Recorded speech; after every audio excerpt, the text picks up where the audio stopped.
Mesdames, Messieurs, bonjour et merci de nous avoir rejoints sur Eden TV et sur la tranche introductive de la journée sur cette télévision. C'est bien Matin d'Eden, nous sommes le 27 juillet 2016. Voyons ensemble l'ossature de votre émission. Il y aura bien naturellement un clip du jour qui sera signé de Wikpo DG et puis dans la chronique opinion, l'opinion de James William Baguidi, nous parlerons culture et plus précisément de Koffi Olomide, la dérive de trop. Koffi Olomide, la dérive de trop, on en parle tout à l'heure pour comprendre davantage les déboires avec la justice, les déboires de l'artiste avec la justice. Et dans le débat, fait le croisé, de concert avec Peggy Ludovic Dagba, nous aborderons une interrogation intéressante. Comment comprendre les présidentielles américaines? Le sujet sera abordé avec le professeur Désiré Baloubi, il est enseignant titulaire de chaire aux USA. Et avec bien évidemment Noé Cassius Dotou, il est directeur de publication du quotidien La Guérite. Voilà pour l'essentiel des points à retenir sur cette émission Matin d'Eden. On l'ouvre bien évidemment avec Corneille Haïssé qui nous fera parcourir les différentes rédactions de la presse écrite locale. Bonjour Corneille. Bonjour Loris, auditeur de Diaspora FM. Bonjour téléspectateurs d'Eden TV. Bonjour et bienvenue à tous. La une des quotidiens.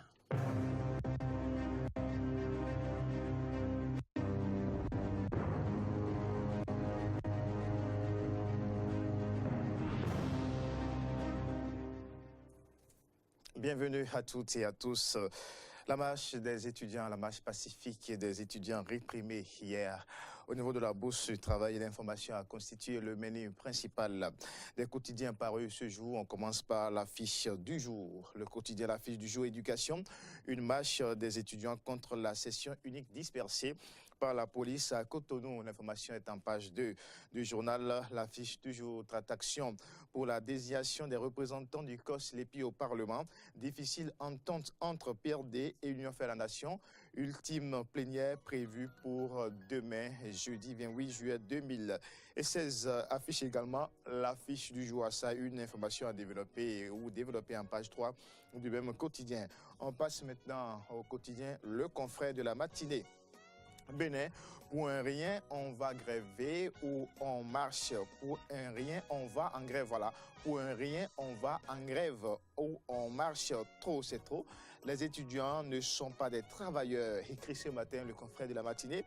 L'information est retrouvée en détail en page 2 du quotidien. À la une toujours de ce même quotidien. Lutte contre l'insécurité dans la ville de Cotonou. Modeste Toboula, le préfet, opte pour le recensement des populations du littoral. Toujours pour le compte de l'actualité ce matin, la une du journal Le Matin. Le matin, décision et hâte tous azimuts du préfet du littoral, Modeste Toboula, un os dans la gorge du Patrice Talon, écrit ce matin. Le quotidien Le Matin, décision et hâte tous azimuts du préfet du littoral, Modeste Toboula, un os dans la gorge de Patrice Talon. À la lueur, ouvrons les choses, quelques détails apportés par le quotidien. Le préfet du département du littoral, Modeste Toboula, risque de créer des ennuis sociaux-politiques au président de la République, Patrice Talon. Certaines de ces décisions amènent beaucoup de Béninois à regretter leur position à la dernière élection présidentielle. Et pour cause, est-ce le président de la République, Patrice Talon, et son gouvernement qui demandent autant de choses au préfet du littoral, Modeste Toboula? L'intégralité de l'article est à retrouver en page 2 du quotidien Le Matin. Le Matin qui revient aussi sur l'actualité concernant la marche des étudiants réprimés. Marche de protestation réprimée hier à Cotonou, des étudiants gazés et blessés par les forces de sécurité. Les victimes clarifient, condamnent et appellent Talon au secours. L'information est à lire en page 11 du quotidien Le Matin. La Nouvelle Tribune en parle également. Protestation contre la session unique à la faculté des lettres A et sciences humaines de l'université d'Abomey-Calavi. La marche pacifique des étudiants dispersés par les forces de l'ordre. Écrit La Nouvelle Tribune, la marche pacifique des étudiants dispersés par les forces de l'ordre. Politique au Bénin, le quotidien La Nouvelle Tribune écrit rémunération des membres du gouvernement. Talon entretient la discrimination. L'information est à retrouver à la manchette du quotidien La Nouvelle Tribune. Rémunération des membres du gouvernement.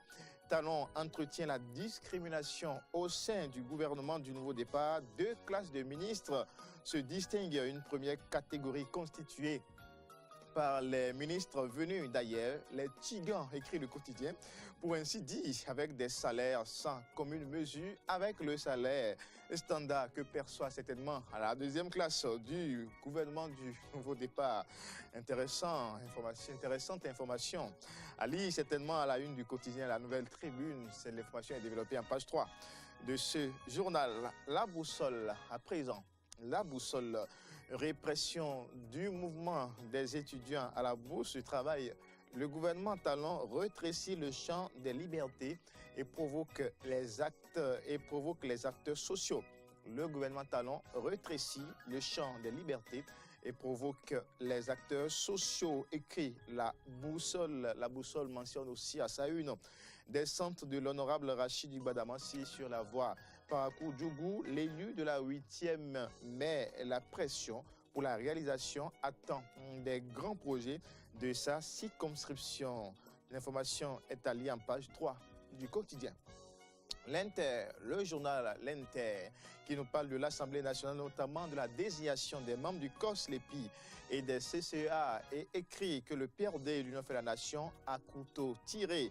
La plénière pour trancher jeudi prochain pour une énième fois, écrit le quotidien. Les députés de la 7e législature ont reporté les travaux de la désignation des représentants de l'Assemblée nationale au sein du Conseil d'orientation et de supervision Corse et des commissions communales d'actualisation CCA. Si au sein de la minorité parlementaire, les députés ont pu harmoniser leur choix, il n'en est pas le cas du côté des députés de l'intergroupe de la majorité. Difficile de trouver un consensus entre le groupe parlementaire du Parti du Renouveau démocratique PRD et celui de l'Union fait la Nation qui veulent désigner chacun 2 députés pour 3 sièges à eux impartis. L'intégralité de l'article est à lire en page 3 du journal L'Inter de ce mercredi matin. Nord-Sud quotidien. Le journal Nord-Sud quotidien. Après la dispersion de leur marche hier, les étudiants désormais braqués contre le régime Talon. Après la dispersion de leur marche hier, les étudiants désormais braqués contre le régime Talon. C'est Nord-Sud quotidien qui nous apporte l'information. Ce matin, l'économiste de son côté nous parle beaucoup plus du marché, l'évolution du marché économique au Bénin, marché des emplois au Bénin. 89% des jeunes dans l'informel, nous apprend ce matin l'économiste, marché des emplois au Bénin, 89% des jeunes dans l'informel. Le même journal écrit, rapport 2016 sur la qualité de vie en Afrique. Le Bénin classé 39e sur 41. Rapport 2016 sur la qualité de vie en Afrique. Le Bénin classé 39e sur 41 à découvrir en page 4 du quotidien L'Économiste. La Tribune de la capitale. Le journal La Tribune de la capitale. Multiplicité des frais de scolarité dans les établissements privés. Nécessité pour le gouvernement de mettre fin à la pagaille vers le retour du paiement des frais de contribution dans le public. L'information nous est rapportée ce matin par le quotidien La Tribune de la capitale qui parle toujours éducation. Échauffourée hier à la Bourse du Travail, la marche de protestation des étudiants réprimés par la police. C'est à lire en page 6 du quotidien La Tribune de la capitale. Actu Express revient également sur cette information, ou parle aussi de cette information, et nous rapporte les réactions du président du PVR, Lot Kwenou. Marche pacifique des étudiants fortement réprimés. Le PVR de Lot Kwenou condamne l'attitude des autorités et réitère son soutien indéfectible aux manifestants. C'est à lire en page 3 du journal Actu Express qui écrit aussi développement économique du Bénin. Les pions sûrs de Patrice Talon pour la renaissance du secteur portuaire. Les pions sûrs de Patrice Talon pour la renaissance du secteur portuaire. Les photos de ces personnalités pions sûrs sont donc affichées à la une du quotidien Actu Express. On retrouve l'actualité, le journal L'actualité, marche de protestation contre l'interdiction de la session de rattrapage à la flash. La nécessité d'une solution définitive au bras de fer entre étudiants et autorités, écrit l'actualité de son côté. Et puis notre voix. Avec cette une d'ailleurs, nous allons boucler cette revue, notre voix, qui revient aussi sur cette information, menace sur la liberté d'expression. et zèle de Modeste Toboula. La marche pacifique des étudiants réprimés dans le sang, plusieurs étudiants blessés. Silence inquiétant des organisations des droits de l'homme, l'indignation de Pascal Todjinou, Noël Chadaré, Dieudonné Lokosso et Paul Esseiko, des responsables des centrales syndicales. Bien sûr, le même quotidien, Notre Voix, écrit aussi prétendu sortie en vue d'un livre de l'ancien Premier ministre sur la présidentielle. Le démenti formel de Marie-Cécile Zissou. Le démenti formel de Marie-Cécile Zissou. Si ce fameux livre tant annoncé devait paraître, il s'agirait d'une escroquerie, a-t-elle affirmé. Des propos à lire dans les colonnes du quotidien Notre Voix, plus précisément en page 6 du journal. Merci de votre aimable attention. Merci Corneille Haïssé. Restez avec nous pour les minutes d'après une. Maintenant, Corneille, on va retenir juste deux. On pourrait aborder plus de titres que ça, mais juste deux maintenant. Modeste Toboula. Nous sommes à la une du quotidien Le Matin. Le Matin qui dit « Décision et acte tous azimuts du préfet du littoral. Modeste Toboula, un os dans la gorge du talon. » Pensez-vous déjà que le tout nouveau préfet est assimilable à un faillot? Ou pensez-vous qu'il est en train de failloter déjà, qu'on peut déjà parler d'excès de zèle? Non, je ne parlerai pas encore, moi, à mon avis, d'excès de zèle. Je ne dirais pas non plus que Toboula, comme le quotidien Le Matin, un os dans la gorge de Patrice Talon. Mais à l'allure où on les choses, on arriverait peut-être à le dire, peut-être dans quelques jours. C'est vrai que le jeune préfet, il faut le souligner, le jeune préfet, prend beaucoup d'initiatives. On sent quand même qu'il a beaucoup de projets pour son territoire. Comme il sait, on ne parlera pas de fou. Non, c'est une autorité. Encore, et comme il sait bien le dit, sur mon territoire. Vous avez vu les extraits hier, hein, je ne tolérerai pas un certain nombre de choses sur mon territoire. Bon, donc il a beaucoup de projets, il a beaucoup d'ambitions pour son territoire. Affirmation de l'autorité. Voilà. Donc, il est important que Modeste Toboula mette en œuvre ses projets. Ça sera pour le bien, le développement du territoire, du littoral. Mais il faut aussi que le préfet mette un peu de la mesure dans certaines décisions. Vous voyez, par exemple, la décision l'interdiction de circulation au niveau de la zone commerciale et autres. C'est vrai que ça a beaucoup d'avantages, mais la faisabilité de la chose, il faut voir tout cela. Donc, il ne faudrait pas qu'il y ait on a encore l'impression qu'il y a un peu de précipitation dans certaines décisions. Vous voyez déjà... Donc, il faudra mûrir un peu les décisions. Voilà, c'est ça ce qu'il faut. Il faudra mûrir les décisions et éviter surtout la précipitation. Vous avez vu ce qui s'est passé hier avec les étudiants. On aurait pu éviter cela parce que le peuple n'est pas encore prêt à revivre ça sous la rupture des étudiants qui marchent pour réclamer leurs droits. Leurs droits, parce qu'aujourd'hui, quand on parle de l'annulation de la session de rattrapage à la faculté des lettres et sciences humaines. Vous voyez, les conditions dans lesquelles les étudiants on étudie à l'université, c'est difficile. Donc, si les étudiants doivent avoir 2 chances de réussite et que l'héritage du régime défunt, les marches constituent l'expression première de les revendications. Oui, je ne suis pas d'accord avec le confrère de la matinée qui trouve que les étudiants ne sont pour pas... rien. Oui, pour un rien. Le quotidien va jusqu'à dire pour un rien. Nous avons tous pris par l'université et nous savons ce qui s'y passe. Et nous savons, quand on dit étudiant à l'université d'Abomey-Calavi, nous savons à peu près les conditions dans lesquelles ça se passe. C'est vrai que actuellement, c'est encore pire parce que le flux d'étudiants a beaucoup augmenté. Et si aujourd'hui, les professeurs, au niveau de la flash, optent pour une session unique, c'est aussi le flux d'étudiants. Mais la gestion du flux d'étudiants, ce n'est pas réduire les capacités ou les chances pour les étudiants de réussir, parce que c'est ça le problème. Alors, il faudrait que les autorités écoutent quand même les étudiants. Maintenant, quand on dit une marche de protestation, même si les étudiants appellent ça marche pacifique. Et l'ont démontré parce que la marche qui a pris départ du campus d'Abomey-Calavi, qui a été encadrée par la police et qui s'est déroulée normalement. Auquel il faille trouver réponse sont celles-ci, Corneille Aïssé. Qui doit marcher? Qui peut marcher? Qui doit revendiquer? Je crois que lorsque vous vous êtes senti lésé dans vos droits, ça devient une obligation de revendiquer. Et les étudiants ont pris cette forme-là, cette forme de telle ou telle session. Il revient aux autorités du campus. Ça, c'est un débat qui, je crois que c'est une question. Non, de toutes les façons, depuis que l'université a existé, on a toujours eu deux sessions.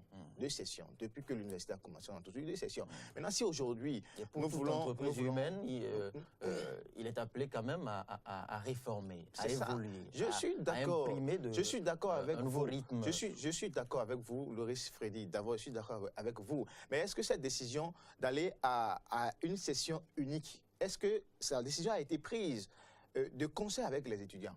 C'est ça le problème. Alors, des étudiants qui, vous voyez à peu près les conditions dans lesquelles ça se passe à l'université, vous voyez à peu près ces conditions-là, les étudiants font beaucoup d'espoir sur les sessions de rattrapage aussi. Et les sessions de rattrapage n'existent pas pour rien. Et quand on dit dans une faculté qui a la majorité, a dit, lorsqu'on prend le nombre d'étudiants sur le campus d'Abomey-Calavi, la flash consomme près de la moitié des étudiants. C'est énorme. C'est énorme. Donc, c'est comme si les étudiants dans leur position... Les amis étudiants retiennent que l'applicabilité de toute réforme, de toute nouvelle réforme, exige forcément des grincements de dents, pas forcément l'unanimité, n'implique pas forcément l'unanimité, une adhésion unanime de toute la couche. C'est vrai non, je suis d'accord avec vous sur ce point, mais il faudrait forcément qu'il y ait l'entente. Parce que ça va ressembler à quoi l'université si des décisions vont tomber brusquement comme ça et qui, de façon... Cette affaire ne date pas d'hier, parce que... Non, c'est depuis l'année dernière. Et un système qui est en cours depuis déjà, qui a fait déjà de vieux jours, ça sera difficile pour ce sera désormais une messe. L'autorité dit, et on marche, on lance un peu de cailloux, et l'autorité revient sur sa décision. Ce sera désormais je crois que les autorités à l'université doivent quand même ramener l'entente et doivent pouvoir ramener le dialogue et pouvoir comprendre également le problème que posent les étudiants. Et maintenant, quand on nous dit que les étudiants ne doivent pas faire leur marche jusqu'au ministère de l'enseignement supérieur et qu'on a tracé une ligne rouge et qu'on parle de ligne rouge, qu'on parle qu'il y a des institutions, des hôpitaux, qu'on parle des ministères et qu'on va jusqu'à parler. Bon, d'accord, on peut comprendre quand on parle de la résidence du chef de l'État, on peut comprendre quand on parle de la présidence, on peut comprendre, mais on ne peut quand même pas interdire aux étudiants de marcher sur le ministère de l'enseignement supérieur. C'est leur autorité de tutelle, c'est le ministère de l'enseignement supérieur. Les étudiants iront faire quelle marche, quelle chute de marche à la bourse du travail. La bourse du travail, c'est la maison des syndicats. C'est la maison des syndicats. Donc, je ne vois quand même pas c'est quoi le prétexte qui a justifié ce qu'on a pu faire hier. Je dis, on a juste maltraité les étudiants qui réclament leurs droits. C'est très important de le dire. Le registre de la fâcherie et de la bouderie au campus d'Abomey-Calavi. Et en quelques secondes maintenant, apprécions ce que la Nouvelle Tribune appelle les ministres tigans, enfin les différentes classes de ministres. Et quand c'est la Nouvelle Tribune qui en parle, ça peut quand même intéresser. C'est la spécificité du gouvernement de la rupture. De quoi veut parler le quotidien? Est-ce que la Nouvelle Tribune veut parler des ministres d'État et des ministres ordinaires? De toutes les façons, Loris Freddy, d'abord, quand on n'a pas toutes les informations, les détails qu'il nous faut, on ne peut pas apprécier.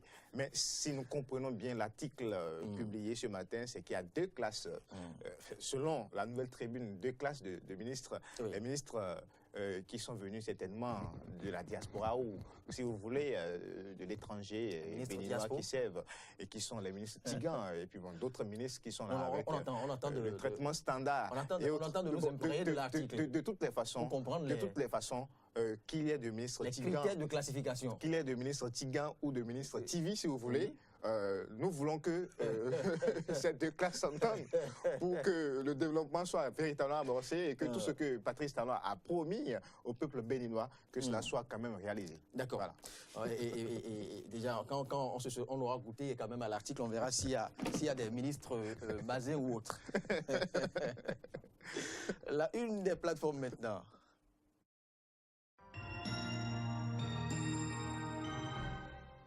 Et nous ouvrons la randonnée par jeunafrique.com, jeunafrique.com qui nous propose France, prêtre égorgé, un des assaillants a été inculpé pour lien avec le terrorisme. Bien évidemment, par rapport à l'actualité inhérente aux djihadistes, aux assauts des djihadistes dans une église de Saint-Étienne, France, prêtre égorgé, un des assaillants était inculpé pour lien avec le terrorisme. Voici quelques précisions sur l'actualité ici. L'un des auteurs de l'attaque mardi d'une église à Saint-Étienne, de Rouvray, dans l'agglomération de Rouen, au cours de laquelle un prêtre a été égorgé, avait été inculpé pour lien avec le terrorisme et placé en détention avant de bénéficier d'une liberté conditionnelle, selon une source proche de l'enquête. Et l'actualité a été illustrée, fidèles amis téléspectateurs, par cette image que voici à l'écran de Eden TV. Et nous poursuivons toujours avec jeunafrique.com pour apprécier encore une autre actualité sur cette plateforme maintenant, inhérente bien évidemment au débois judiciaire de Koffi Olomide, l'artiste congolais, qui désormais a gagné la prison, une des prisons de la République démocratique du Congo, inculpé pour coups et blessures volontaires. Le leader du groupe Quartier Latin a été transféré mardi à la prison centrale de Makala, quelques heures après son interpellation à Kinshasa. Selon les précisions, bien évidemment, de Jeune Afrique, voilà, vous pourrez y avoir plus de précisions sur cette plateforme www.jeunafrique.com. Et nous quittons maintenant, non pas encore, nous restons pour apprécier toute autre actualité, toujours sur cette même plateforme, jeunafrique.com. Eh bien, Libye, le gouvernement d'union nationale demande à Paris de s'expliquer sur sa présence militaire. Libye, le gouvernement d'union nationale demande à Paris de s'expliquer sur sa présence militaire en marge d'un sommet de la Ligue, arabe à Nouakchott. Le chef du gouvernement d'union nationale, GNA, a convoqué l'ambassadeur de France en Libye pour lui demander des explications officielles sur la présence militaire des troupes françaises en terre libyenne. République démocratique du Congo à présent pour apprécier toute autre information,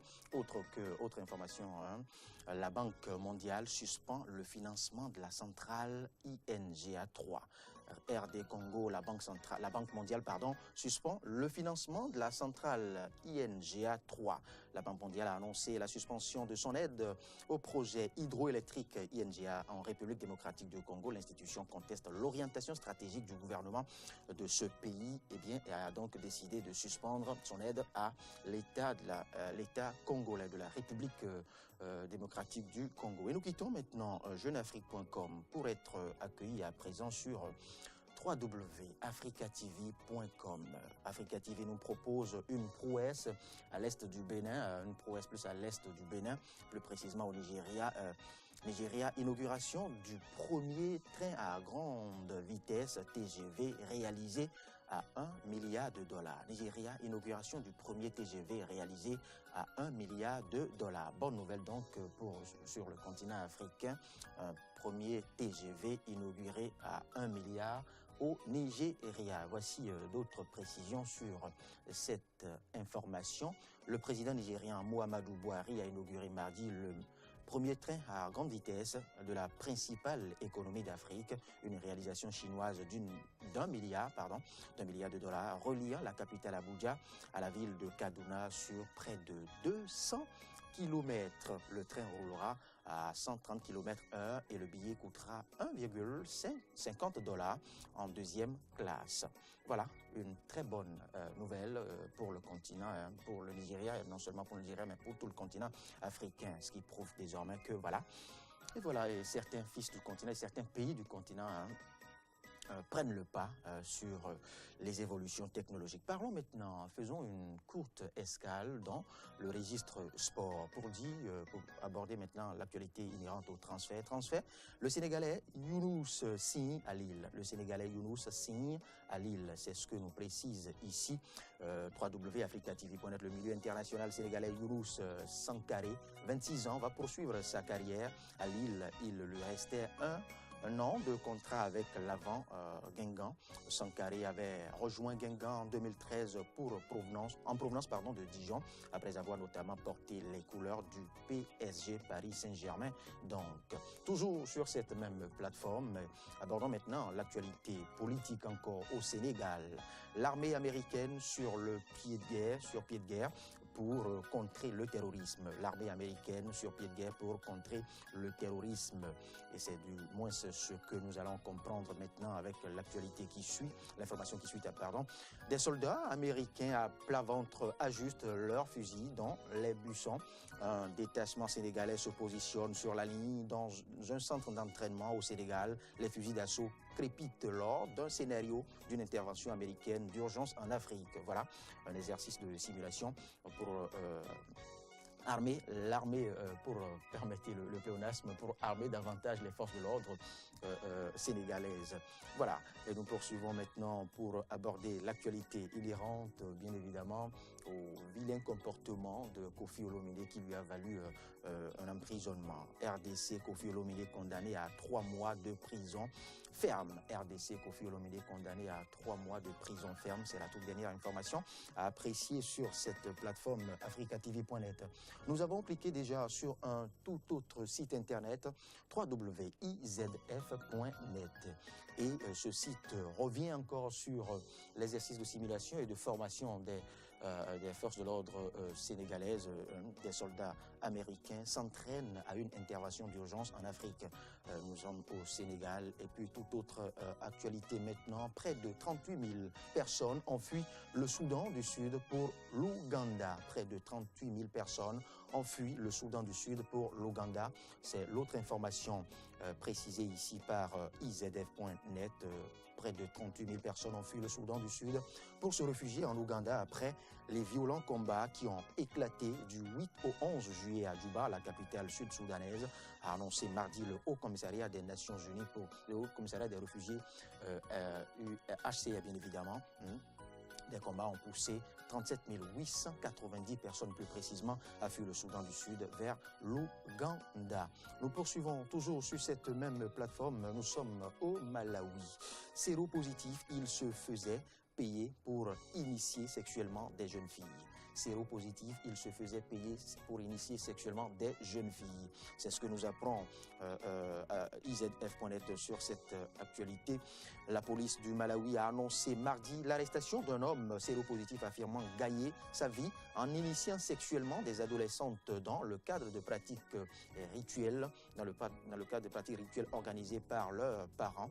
Le président malawite Peter Mutharika avait ordonné l'interpellation de cet homme, Eric Anira, qui avait confessé dans une récente interview, c'est forfait.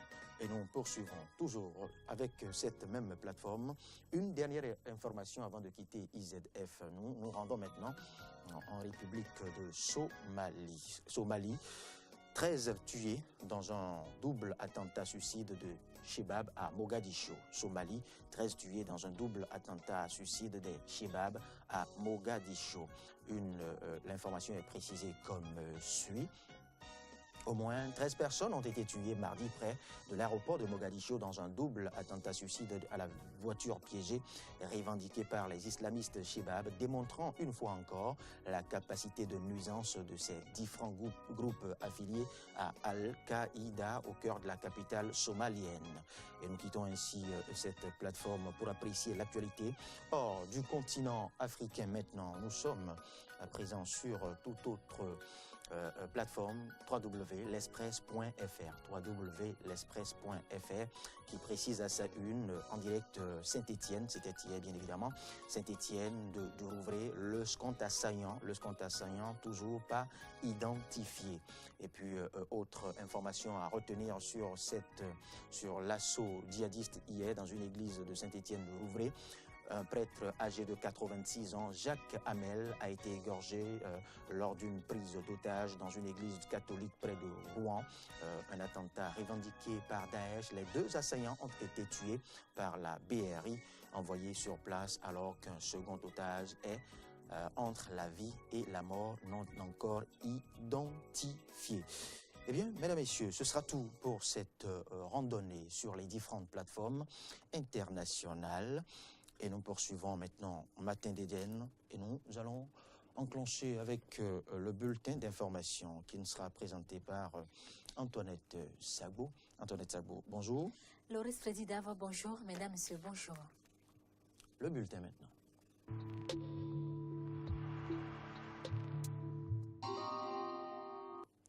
Et nous démarrons ce bulletin d'information par la séance de municipalité mensuelle dans la commune d'Abomey-Calavi qui s'est déroulée ce mardi dans un des arrondissements de cette commune. Cette rencontre a été une occasion d'échange et de partage entre le maire Georges Bada et les élus locaux Horacia Djodji pour le point.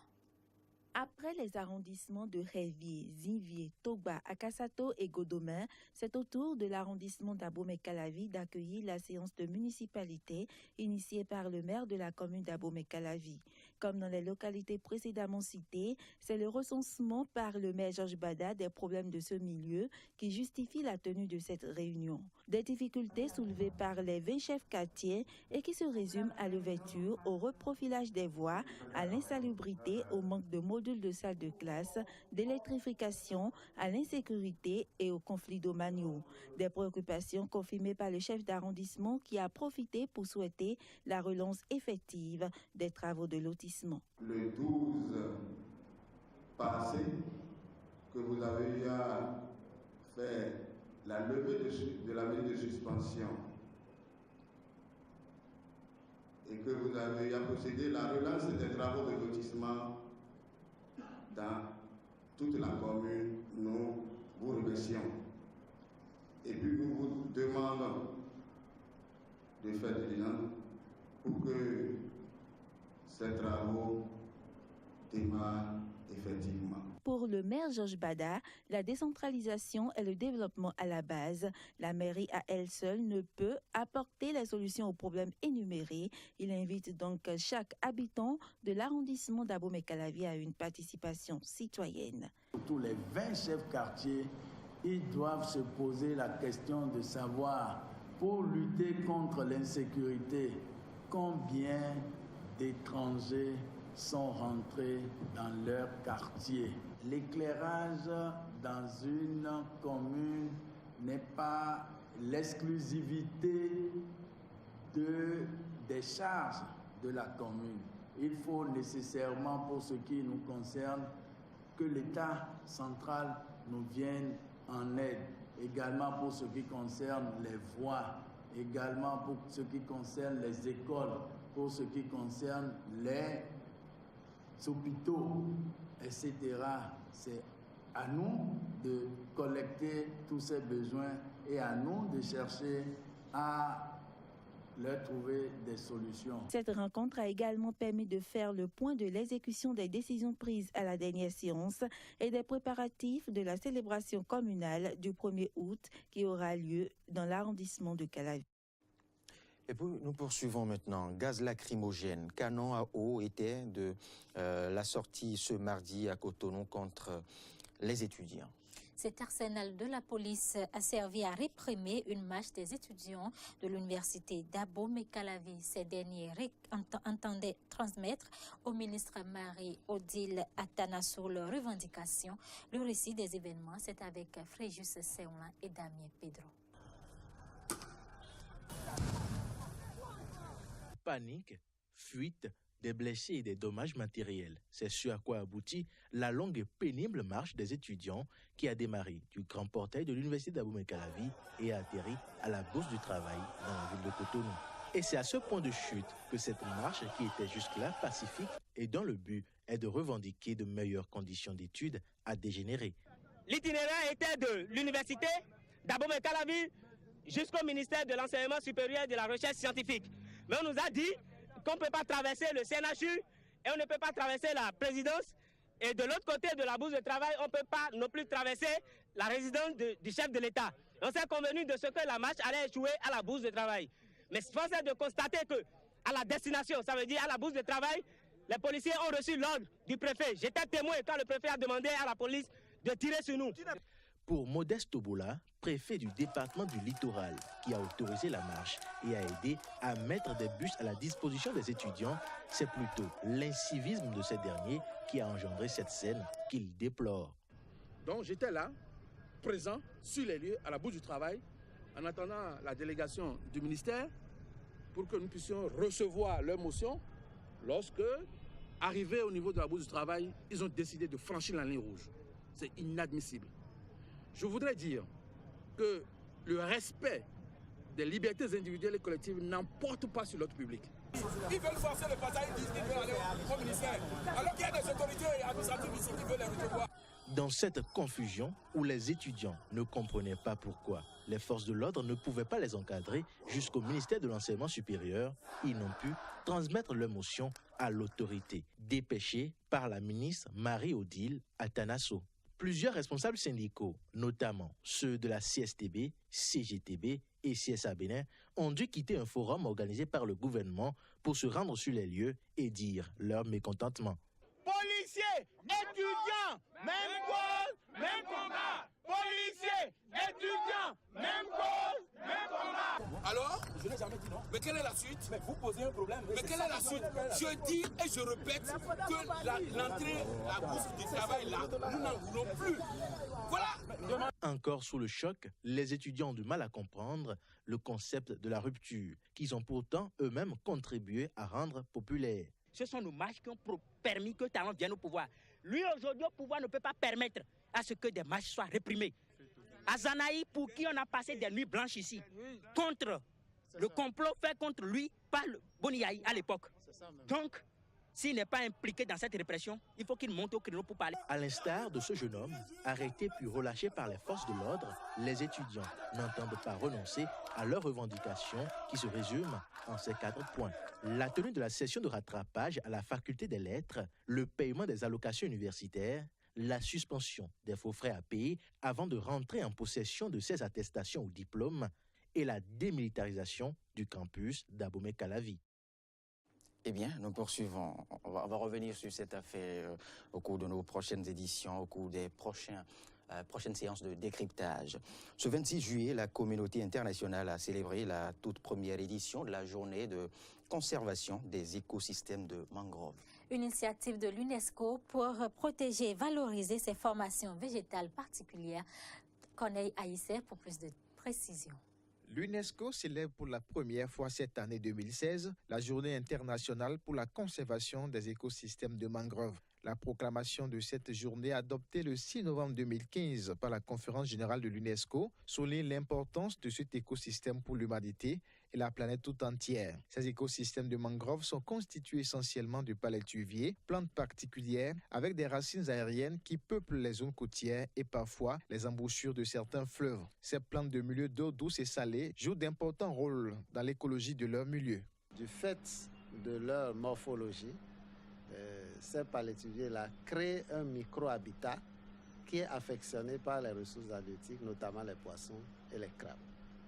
Donc c'est dans les racines, c'est entre les racines de ces palétuviers que vivent, hibernent et se reproduisent la plupart des ressources halieutiques. Donc ça c'est très important du point de vue biologique. Les palétuviers, de par leur morphologie avec la présence des stomates, qui sont des poches d'échange gazeux sur tout l'appareil végétal, à savoir les racines, la tige et les feuilles, interviennent dans la fixation de grandes quantités de CO2, d'où leur rôle déterminant en matière d'atténuation des gaz à effet de serre. Ce nombre important de stomates fait que la capacité d'échange respiratoire et d'échange photosynthétique au niveau de cette plante-là est multiplié par beaucoup. Donc c'est pour ça que quand on prend 1 hectare de palétuvier, cela fixe par an jusqu'à 12 tonnes de CO2. Et c'est pour ça que nous, biologistes, nous considérons que les mangroves sont des puits à carbone, c'est-à-dire des ressources biologiques qui retirent de notre environnement le CO2 qui pourrait avoir des effets dommageables sur le climat, notamment le réchauffement climatique. Les mangroves participent aussi à la protection des côtes contre l'érosion et les catastrophes et procurent beaucoup d'avantages aux êtres humains en termes de biomasse et de productivité. Malgré tous ces services rendus à l'homme et à la nature, les mangroves sont aujourd'hui menacées de disparition sur une bonne partie de la planète à cause de la surexploitation. Mais la survie de l'humanité et la réalisation des programmes de développement durable ne peuvent se faire sans la préservation des écosystèmes de mangroves. Raison pour laquelle l'UNESCO demande, à l'occasion de la célébration de cette première journée internationale de la conservation des écosystèmes de mangroves, à toutes les collectivités locales, nationales, régionales et internationales à œuvrer pour la protection et la promotion des mangroves. Destination, le palais des gouverneurs où les députés étaient en séance plénière ce lundi à l'Assemblée nationale.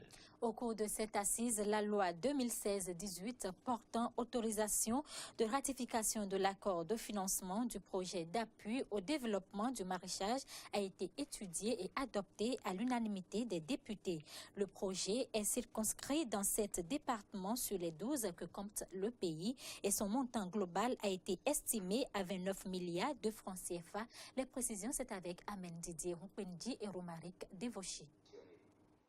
En étude, le projet de loi portant autorisation de ratification de l'accord de financement signé à Rome le 1er février 2016 avec le Fonds international de développement agricole FIDA dans le cadre du financement partiel du projet d'appui au développement du maraîchage PADMAR, la Commission des finances et échanges de l'Assemblée nationale a présenté son rapport qui montre le bien fondé du projet PADMAR qui a une durée de 7 ans et qui sera mise en œuvre dans les régions du sud Bénin, notamment dans 7 départements, à savoir l'Atlantique, le Koufo, le Littoral, le Mono, l'Ouémé, le Plateau et le Zou. Le projet interviendra dans ces différents départements, dans 27 communes, et le financement sollicité est estimé à plus de 29 milliards de francs CFA.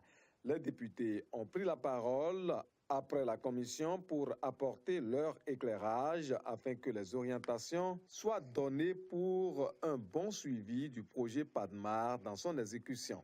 Ça me pose sérieusement un problème, Monsieur le Président. Parce que je sais que le gouvernement va dire « Ah, il a des projets qui viennent, on va les prendre en compte. » Je ne suis pas d'accord. Je ne suis pas du tout d'accord avec cet argument échappatoire. Ce n'est pas démontré, c'est visible. Malanville, l'Albouri constitue un département qui a toutes les conditions d'être cité parmi les départements. Je souhaiterais que ce département-là, que le gouvernement puisse prendre ça en compte dans le cadre de ce projet. Moi, j'ai honte de notre pays, parce que, étant de la partie septentrionale, natif d'une ville qui est traversée par la voie inter-État, maintenant Burkina, de voir les bus, les J9 traverser Tangueta avec des accidents pour nous ramener rien que de la tomate à Cotonou. Les tomates dont nous parlons, quelqu'un l'a déjà dit tout à l'heure, c'est seulement pendant la saison sèche que nous n'avons pas de tomates. Et cette saison commence à être comblée par les tomates qui sont produites un peu partout, à Grand Popo et un peu partout. On n'a fait aucune évaluation de la consommation.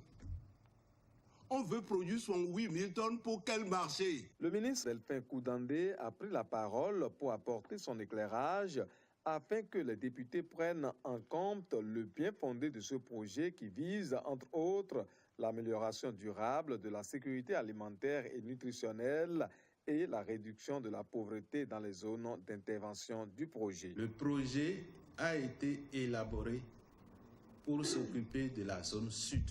C'est le titre que le projet porte.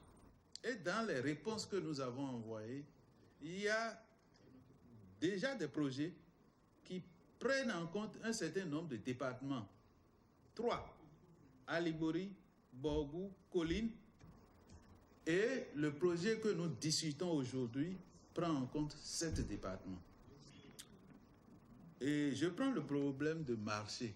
Nous avons un flux de marché qui varie selon la période de l'année. Donc, que nous veuillions ou non, nous allons avoir de la tomate venant de Burkina Faso, mais ça quitte aussi le Bénin pour aller dans les pays limitrophes. Après les apports du président de séance, l'honorable Éric Rondeté, les députés ont adopté à l'unanimité, moins une voix, ce texte de loi. Le président de l'Assemblée nationale, Maître Adrien Roumbédi, soutient le renforcement de la collaboration entre parlements nationaux et l'Organisation des Nations Unies. Il a prononcé un discours ce lundi à un sommet de l'Organisation des Nations Unies sur le thème « Interaction entre l'ONU, l'Union interparlementaire UIP et les parlements nationaux ». Il s'agit d'une assemblée générale des Nations Unies à laquelle sont conviés les présidents des parlements membres de l'UIP. Suivant un extrait de l'intervention du président Adrien Roumbédi. Je me félicite de l'envergure prise par l'interaction entre les Nations Unies, les parlements nationaux et l'Union interparlementaire. Elle permet de mobiliser un engagement commun en faveur du renforcement de l'état de droit, de la démocratie et du développement. Elle permet d'œuvrer à l'efficacité du pouvoir législatif dans les États membres. Elle permet surtout de renforcer leur contribution à la gouvernance mondiale. Sa vocation première est de promouvoir la paix et la stabilité et les conditions optimales pour le développement durable de nos sociétés. De ce point de vue, je voudrais me féliciter de l'amorce en 2016 de l'exécution des grands programmes adoptés par les Nations Unies en 2015. La communauté internationale est ainsi bien outillée pour reprendre le contrôle de l'évolution de la planète et de l'humanité pour s'attaquer de manière décisive aux défis existentiels identifiés. En particulier, l'Assemblée nationale du Bénin se félicite des nombreuses initiatives prises par les agences, fonds et programmes des Nations Unies pour renforcer les capacités des parlements nationaux à maîtriser les enjeux de la promotion et de la valorisation du rôle de la femme dans nos sociétés et pour la protéger par les législations appropriées. Le Bénin est partie prenante à ces efforts et plaide par ma voix pour leur intensification. Dans le même ordre d'idées, l'importance prise par les questions relatives à la promotion de la jeunesse en fait un sujet d'intérêt commun pour l'interaction des parlements avec les Nations Unies. L'actualité à présent en France, un prêtre octogénaire est mort, égorgé ce mardi lors d'une prise d'otage dans son église à Saint-Étienne-de-Rouvray, à Rouen, en France. Une première attaque contre un lieu de culte catholique en Europe où le père Jacques Hamel, âgé de 86 ans, était en pleine messe. Un autre otage est grièvement blessé et se trouve dans un état critique. L'attaque a été bel et bien revendiquée par l'organisation djihadiste État islamique. Une situation qui accroît encore la tension dans ce pays qui a été la cible récente d'une série d'attentats djihadistes. Les 2 assaillants ont été abattus par la police, suivant la réaction de quelques personnalités religieuses et politiques. Je prie toujours en ce moment, si Dieu a pitié de ceux qui sont en train de faire les choses horribles, mais aussi pour ce prêtre qui, nous l'avons entendu, a été tué dans cette terrible attaque en France. La tuerie s'est passée à l'église au moment de la messe quotidienne. C'est un prêtre âgé qui accomplissait fidèlement sa mission, le père Jacques Hamel. Je pense vraiment à eux, à tous ceux qui ont été ordonnés en même temps que ces prêtres. Mais je pense aussi aux fidèles, parce que à l'heure où je vous parle, il y en a une, semble-t-il, qui est entre la vie et la mort, et qui viennent au petit matin prier pour le monde. Je suis un peu abasourdi, à vrai dire. Je suis abasourdi, mais je suis un peu comme porté par ces jeunes voilà, qui veulent construire une civilisation de l'amour. Laissez-moi commencer par présenter mes condoléances au peuple français après l'écœurante attaque de ce matin en France. Nos pensées et prières sont avec toutes les personnes affectées. Eh bien, nous poursuivons maintenant. Nous allons boucler ce point de l'actualité aux États-Unis, où, bien évidemment, Hillary Clinton a été officiellement désignée mardi à Philadelphie par le Parti démocrate comme candidate à la Maison-Blanche pour l'élection présidentielle du mois de novembre prochain. Âgée de 68 ans, l'ancienne première dame entre dans l'histoire politique américaine en devenant la première femme candidate à la présidentielle.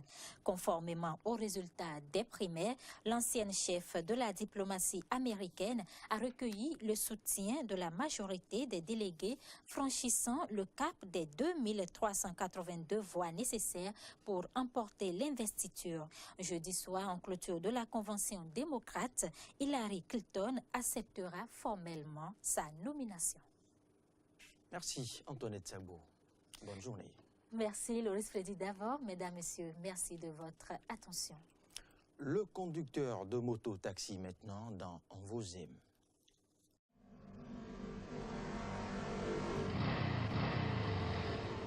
Je vous aime sur Eden TV.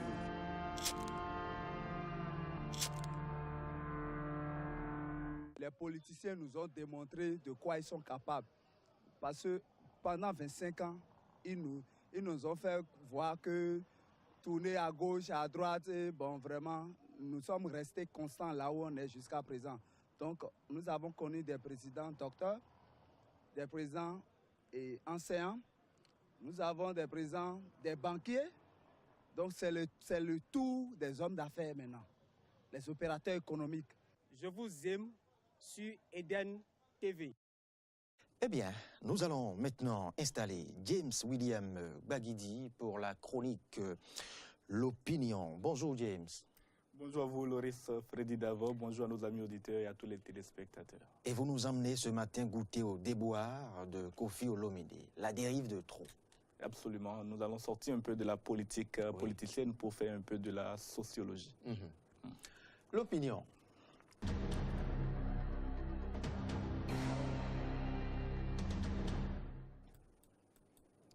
Un violent coup de pied de catcheur asséné à l'une de ces danseuses. Voilà le dernier fait d'armes de l'artiste le plus célèbre de la chanson congolaise, qui lui vaut aujourd'hui de se retrouver, ne serait-ce que provisoirement, en prison. Dernier épisode en date d'une série de dérives souvent dénoncées et jamais prouvées, l'incident révèle au grand jour une face navrante d'une personnalité admirée, adulée, glorifiée par certains, mais aussi détestée par d'autres. Koffi Olomide va peut-être ici devoir rendre des comptes pour toutes ces dérives qui ont fait de lui un presque fugitif en France et une persona non grata dans de nombreux pays africains. Antoine Agbepa Mumba, de son vrai nom, n'en est pas à sa première incartade, loin s'en faut.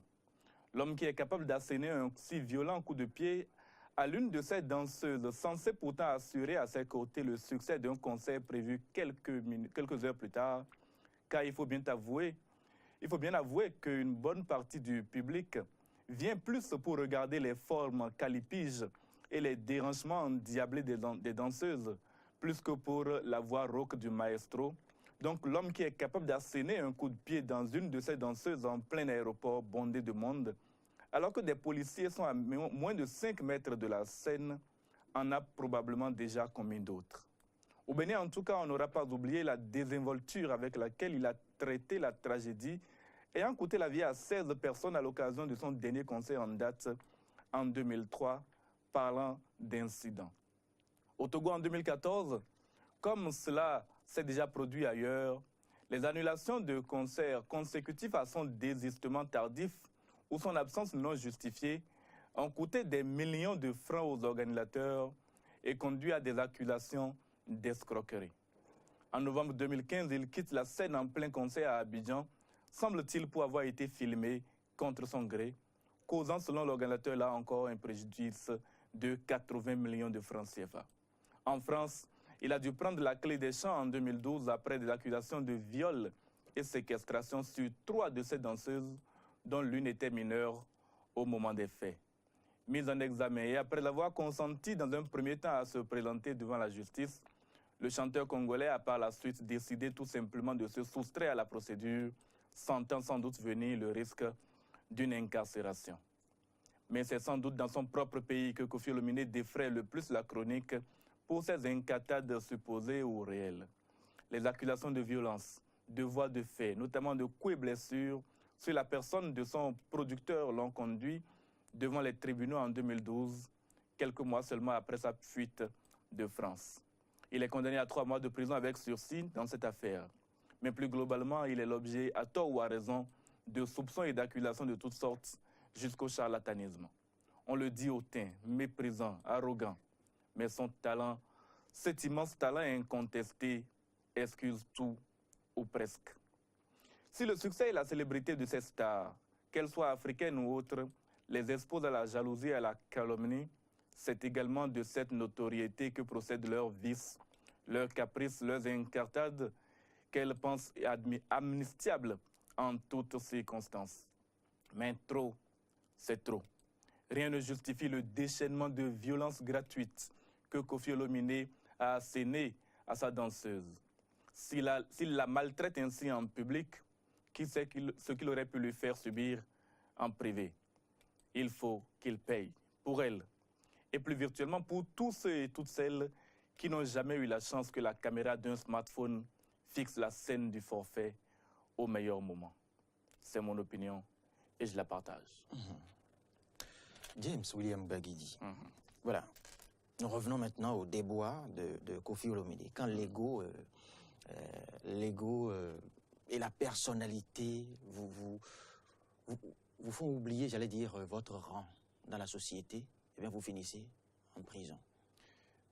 Première chose, Koffi Olomidé n'est pas encore en prison. En tout cas, pour le moment, il est incarcéré. Ça a été précisé. En tout cas, il est incarcéré. Il semblerait qu'une condamnation de 3 mois de prison lui soit administrée et que, naturellement, son avocat va faire appel et demander une mise en liberté conditionnelle avant que le procès en appel ait lieu. Donc, ce qui est certain... L'histoire retient quand même. L'histoire retient que Koffi Olomidé vient, en tout cas, pour une seconde fois, au minimum, parce qu'il y a eu des procès au cours desquels il n'a pas été incarcéré. Et, une seconde fois, il est incarcéré dans le cadre de voies de fait de violence sur des personnes. C'est vrai, vous dites que c'est le succès qui monte à la tête, mais c'est d'abord une personnalité. C'est la personnalité propre qui engendre les brutes. Ce que Koffi Olomidé est en train de commettre, ou en train de devenir, en tout cas ce qu'il nous a montré là, en plein aéroport de Nairobi, toutes les stars, même des plus célèbres que lui, n'auraient pas fait la même chose. Et donc, ça procède d'abord de sa propre personnalité. Sans doute a-t-il de la violence cachée en lui. Et ce comportement qu'il a pu avoir en public révèle sans doute une face encore plus horrible, une face encore plus macabre en privé. Vous l'avez évoqué dans la chronique, ça donne à imaginer, ça donne à imaginer ce que ces dames, ces danseuses, auraient vécu ou subissent dans leur pays. Alors, vous avez une certaine source de managers et autres sites culturels dans son pays évoquait déjà, en fait, une emprise terrible sur son équipe, une emprise terrible. Il paraît même qu'il a 6000. Son groupe a un club de domestiques. Et si vous voyez, vous n'avez pas le droit de revendiquer quoi que ce soit. Cela explique un peu ce qui s'est passé à l'aéroport de Kenya. Moi, je me rappelle surtout la dislocation du groupe qu'il dirige, Académie, je ne sais plus trop comment il s'appelle. Son orchestre principal. Oui, principal. Il y a quelques années, voilà, ils ont fondé. Comment s'appelle son Mirage Supersonique qui est allé, Fally Ipupa qui est parti. Tout à fait. Donc, Ces gens-là, quand ils sont partis, ils ont fait des révélations. Ils ont fait des révélations. Il faut dire que c'était au début des années 2000. Tout le monde n'arrive pas à en faire. Il faut pouvoir le faire. Oui, bien sûr. Sinon, il enterre votre carrière. Bon, en tout cas, la preuve, hein, ces gens-là qui sont partis, hormis Fally Ipupa, très peu ont connu un grand succès. Mirage Supersonique en sait quelque chose. De toute façon, il faut avoir également des talents pour pouvoir connaître le succès. Ce n'est pas le talent de l'autre ou ce n'est pas l'influence de l'autre qui peut enterrer à elle seule votre carrière ou à lui seul votre carrière. Il arrive à le faire. En tout cas, il y a des choses sur lesquelles... Il verrouille la promotion, non seulement sur le continent, mais sur les chaînes internationales. Vous savez, il a effectivement une grande influence et cela peut fonctionner. Ce qui, moi, m'intéresse le plus dans ce qui est arrivé, c'est cette face innommable que l'on peut constater, que l'on peut découvrir chez la star. Là. Une star aussi adulée, aussi admirée, et on se rend compte. Et quand on voit, hein, vous voyez sur l'image, je ne sais pas si vous avez regardé la vidéo, vous voyez le visage terrifié de la jeune fille au moment où elle recevait ce coup de pied, ou au moment où Koffi Olomide approchait déjà. On constatait, sur même le visage, il était deux danseuses, qu'il va se passer quelque chose. Et le coup de pied est arrivé vraiment très rapidement et a atterri pratiquement dans le bas-ventre de celle-là. Donc, finalement, c'est comme si il a une domination extraordinaire sur son groupe, effectivement, et que rien ne peut... Ce n'est pas comme... En tout cas, c'est l'image que nous avons vue. Moi, je ne suis pas dans les coulisses. Je ne suis pas dans les coulisses des culturels congolais et du continent. Il y a beaucoup de choses qui se disent sur Koffi Olomide qui sont considérées comme de la calomnie et qui peuvent même être considérées comme de la calomnie. Mais il y a également beaucoup de choses. Comme on le dit, il n'y a pas de fumée sans feu. Moi, je m'en tiens à ce dont j'ai la preuve, et c'est ce que nous avons tous vu sur les réseaux sociaux, ce diabolique coup de pied, ce irraisonné, que lui-même qualifie d'acte de folie, qui prétend ne pas savoir ce qu'il a pris. Or, quand même, quelques instants avant... Il y en a eu pire au Congo. Quelques instants avant, il était en discussion avec des gens, il était en plein aéroport, il y avait des policiers. C'est inimaginable qu'un homme puisse se comporter ainsi, parce qu'à un moment donné, il a dû penser que ce qu'il a sans doute l'habitude de faire en privé, il peut le faire à ce niveau-là, parce que personne ne va rien lui reprocher. Vous l'avez même vu sur place, les policiers ne l'ont pas interpellé automatiquement. Il a pu quitter l'aéroport, mais ce genre de choses serait arrivé de la part d'un autre individu ordinaire qu'il donne un coup de pied comme ça devant des policiers. Je suis persuadé que les policiers l'auraient conduit minimum au poste pour lui demander des explications. Est-ce qu'il ne faudrait pas là saluer aussi l'activisme de ces acteurs de réseaux sociaux et aussi de l'État kényan qui a pris le dossier, qui a considéré le fait, et les différentes associations de défense des dames aussi qui n'ont pas lésiné sur les moyens quand même pour porter je dirais, le forfait devant les juridictions. Alors première chose, ce coup de pied-là n'est rien devant les accusations dont Koffi Olomide a été l'objet en France, notamment de séquestration et de viol sur mineurs, viol sur les danseuses, dont certaines étaient mineures au moment des faits. Mais en dépit de ces actes extrêmement graves qui auraient été donc commis en France, ou en tout cas pour lesquels plainte a été déposée en France, Koffi Olomide n'a pas été incarcéré, même s'il a été mis en examen, il n'a pas été incarcéré et il a pu quitter la France. Et depuis, on n'a plus entendu parler de cette affaire. Il faut reconnaître que depuis, il n'a pas retourné. Comme quoi ça aurait été sous d'autres cieux que... Mais non, ce que je veux noter, c'est que ce petit coup de pied a été filmé. C'est ça qui est extraordinaire. Ah oui, puisque nous sommes à l'ère les crimes dont on accuse Koffi Olomide qui ont été commis en France n'ont pas été filmés. On n'a aucune preuve. En tout cas, il aurait peut-être fallu faire un procès, avoir des témoignages, etc. Une procédure très longue avant d'arriver à prouver qu'il est coupable ou pas. Aujourd'hui, Koffi Olomide ne peut lui-même même pas contester avoir donné un coup de pied à l'une de ces danseuses. Donc, il faut d'abord féliciter, se féliciter du fait que l'aide numérique rend tout le monde aujourd'hui capable de dénoncer et d'apporter des preuves de forfait. Et sur le coup, sans doute a-t-il ignoré, a-t-il oublié peut-être que quelqu'un le filmait ou qu'il était susceptible d'être filmé, d'être pris dans flagrant délit de coups et blessures sur la personne de sa danseuse. Donc il faut déjà se féliciter de ce que l'image ait pu être filmée et ensuite de la célérité avec laquelle l'image a circulé sur les réseaux sociaux. Et donc, les réseaux sociaux que nous avons souvent dénoncés quand même pour d'autres éléments, les réseaux sociaux ont montré leur utilité, ça a circulé partout et automatiquement, la promptitude des autorités est consécutive à l'indignation générale que l'on a constatée. Le président kenyan a pris automatiquement les mesures. On a dit ce genre de comportement est contraire aux valeurs que défend le Kenya. Et donc, la Zambie a annulé son concert. La Zambie a annulé son concert et tout autre concert prévu dans la même période aurait sans doute été annulé par les États. Maintenant, de retour dans son propre pays, naturellement, il a été arrêté. Il prétend que c'est plus d'une soixantaine d'hommes en armes qui sont venus chez lui pour le cueillir, pour le mettre entre les mains de la justice. C'est sans doute parce que par le passé, il a déjà pu échapper à cette même justice, même à la justice française. Je pense que les Congolais n'ont pas voulu que cela se reproduise. James, avant de boucler ce dossier, Koffi Olomide, vous ne pensez quand même pas que c'était là le dernier moyen pour les danseuses et autres membres de son groupe quand même de s'exprimer, peut-être à travers une petite provocation, on sait quand même de quoi il était capable, mais il allait agir. Non, je ne suis pas sûr. Je ne suis pas sûr que ça a été prémédité. Il y avait, semble-t-il, une discussion entre une danseuse et une autre dame de l'équipe. J'ai vu d'autres images qui étaient beaucoup plus... Puisque n'ayant pas la voix au pays. Non, ça c'est une coïncidence. Moi je pense que c'est une coïncidence. Il y avait une dispute. Ça peut bien ne pas l'être. Non, je ne suis pas sûr. En tout cas, moi je ne suis pas dans les théories du complot. Non, pas un complot. Non, il se pourrait. Vous parlez d'un complot.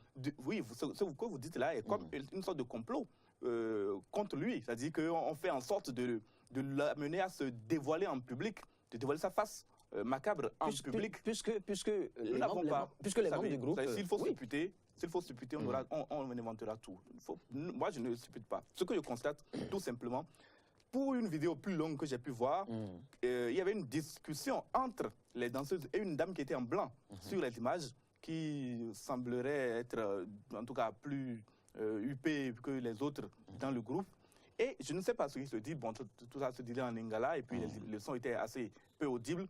Et c'est comme s'il intervenait dans cette discussion que Koffi Olomide est venu asséner un coup de pied à l'une des danseuses. Et puis plus tard, sur la même vidéo, il va s'exprimer, inviter les Kenyans à se rendre à son concert. Et puis d'autres membres de l'équipe vont également s'exprimer. Lequel concert n'aura pas lieu?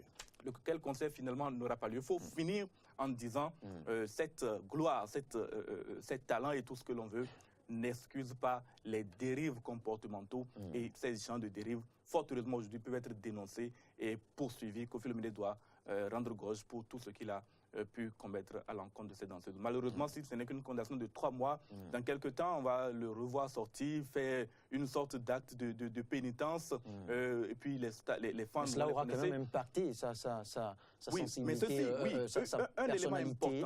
Un élément important, c'est vrai. L'image de Koffi Olomide est définitivement écornée, mais les fans sont ce qu'ils sont. Il y en a beaucoup qui vont demeurer admiratifs de l'artiste, mais d'autres, en tout cas, les gens comme moi, qui déjà n'étaient pas très contents de ce qui s'est passé à Cotonou, 16 mois, et puis l'artiste qui vient de dire que c'était un incident, et puis d'autres événements qu'on s'est annulés par-ci, par-là, pour son absence, ou pour sa désinvolture, ou son retard, on finira bien par se rendre compte qu'il ne suffit pas d'être talentueux pour être un homme de bien. En attendant d'avoir la suite de ce dossier, nous verrons si nous pourrons consommer encore du écotité ou du selfie et autres. De toute façon, depuis 2003, moi, je n'en consommais plus. Ah oui. James William Baguidi, merci. Bonne journée. Je vous raccompagne maintenant avec le clip du jour. C'est signé de Wipo DG. Pour installer notre invité, j'allais dire le professeur Désiré Baloubi, enseignant titulaire de chaire aux États-Unis. Il aura à nous aider à comprendre davantage les présidentielles américaines.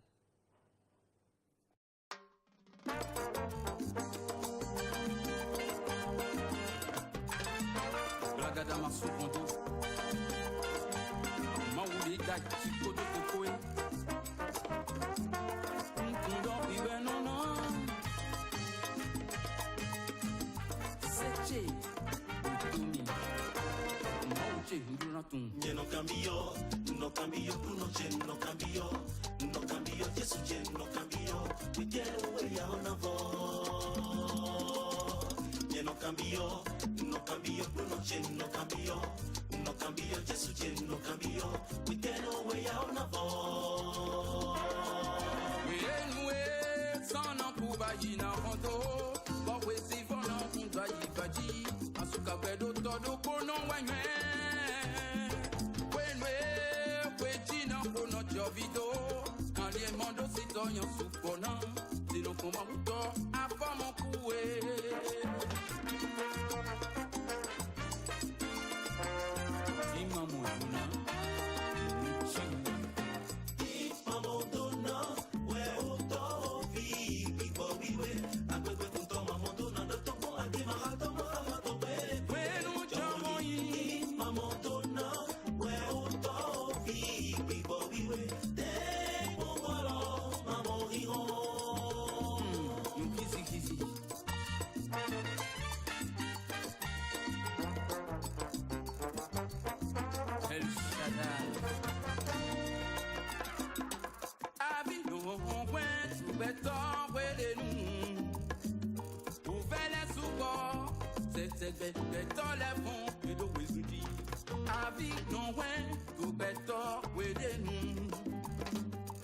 Quando se a mio me, Baba Jesus ganha de todo abandona, we uto vi biwe, agwe kuntoma mondona do topo antima ratoma amando pere. We no jamoi, abandona, we uto vi biwe, te pomolo, mamori. C'est quoi la chose? Tout le monde souffre sur la terre, même en Amérique, Seigneur Dieu.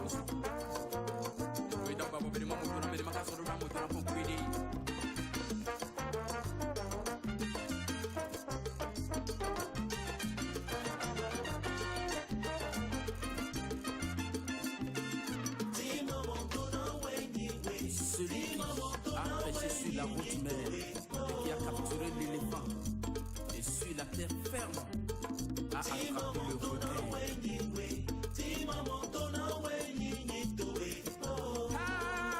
L'éternel, la terre et tout ce qu'elle renferme.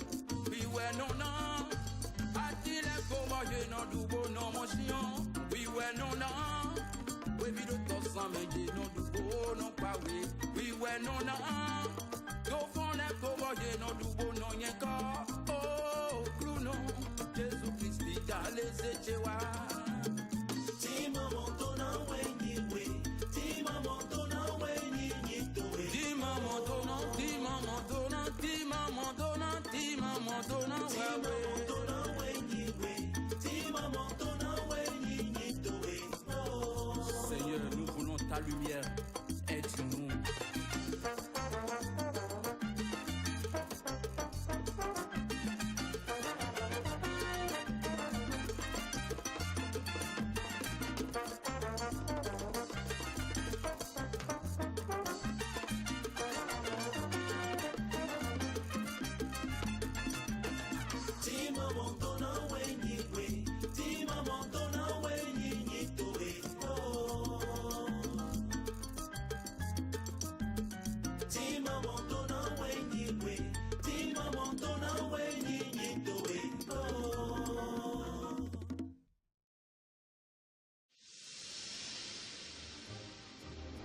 Chaque jour, vous êtes nombreux au Bénin, en Afrique et dans le monde à nous faire confiance.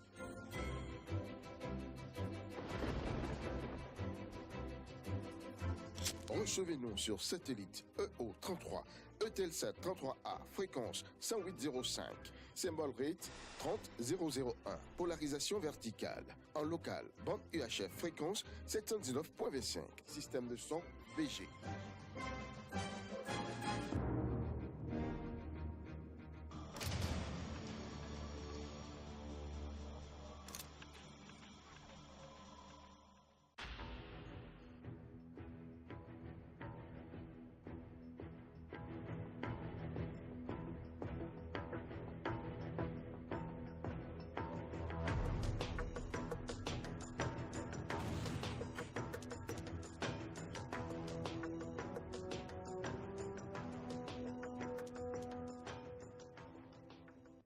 Mesdames, Messieurs, bonjour. Merci d'avoir choisi Eden TV pour vous informer sur l'actualité africaine.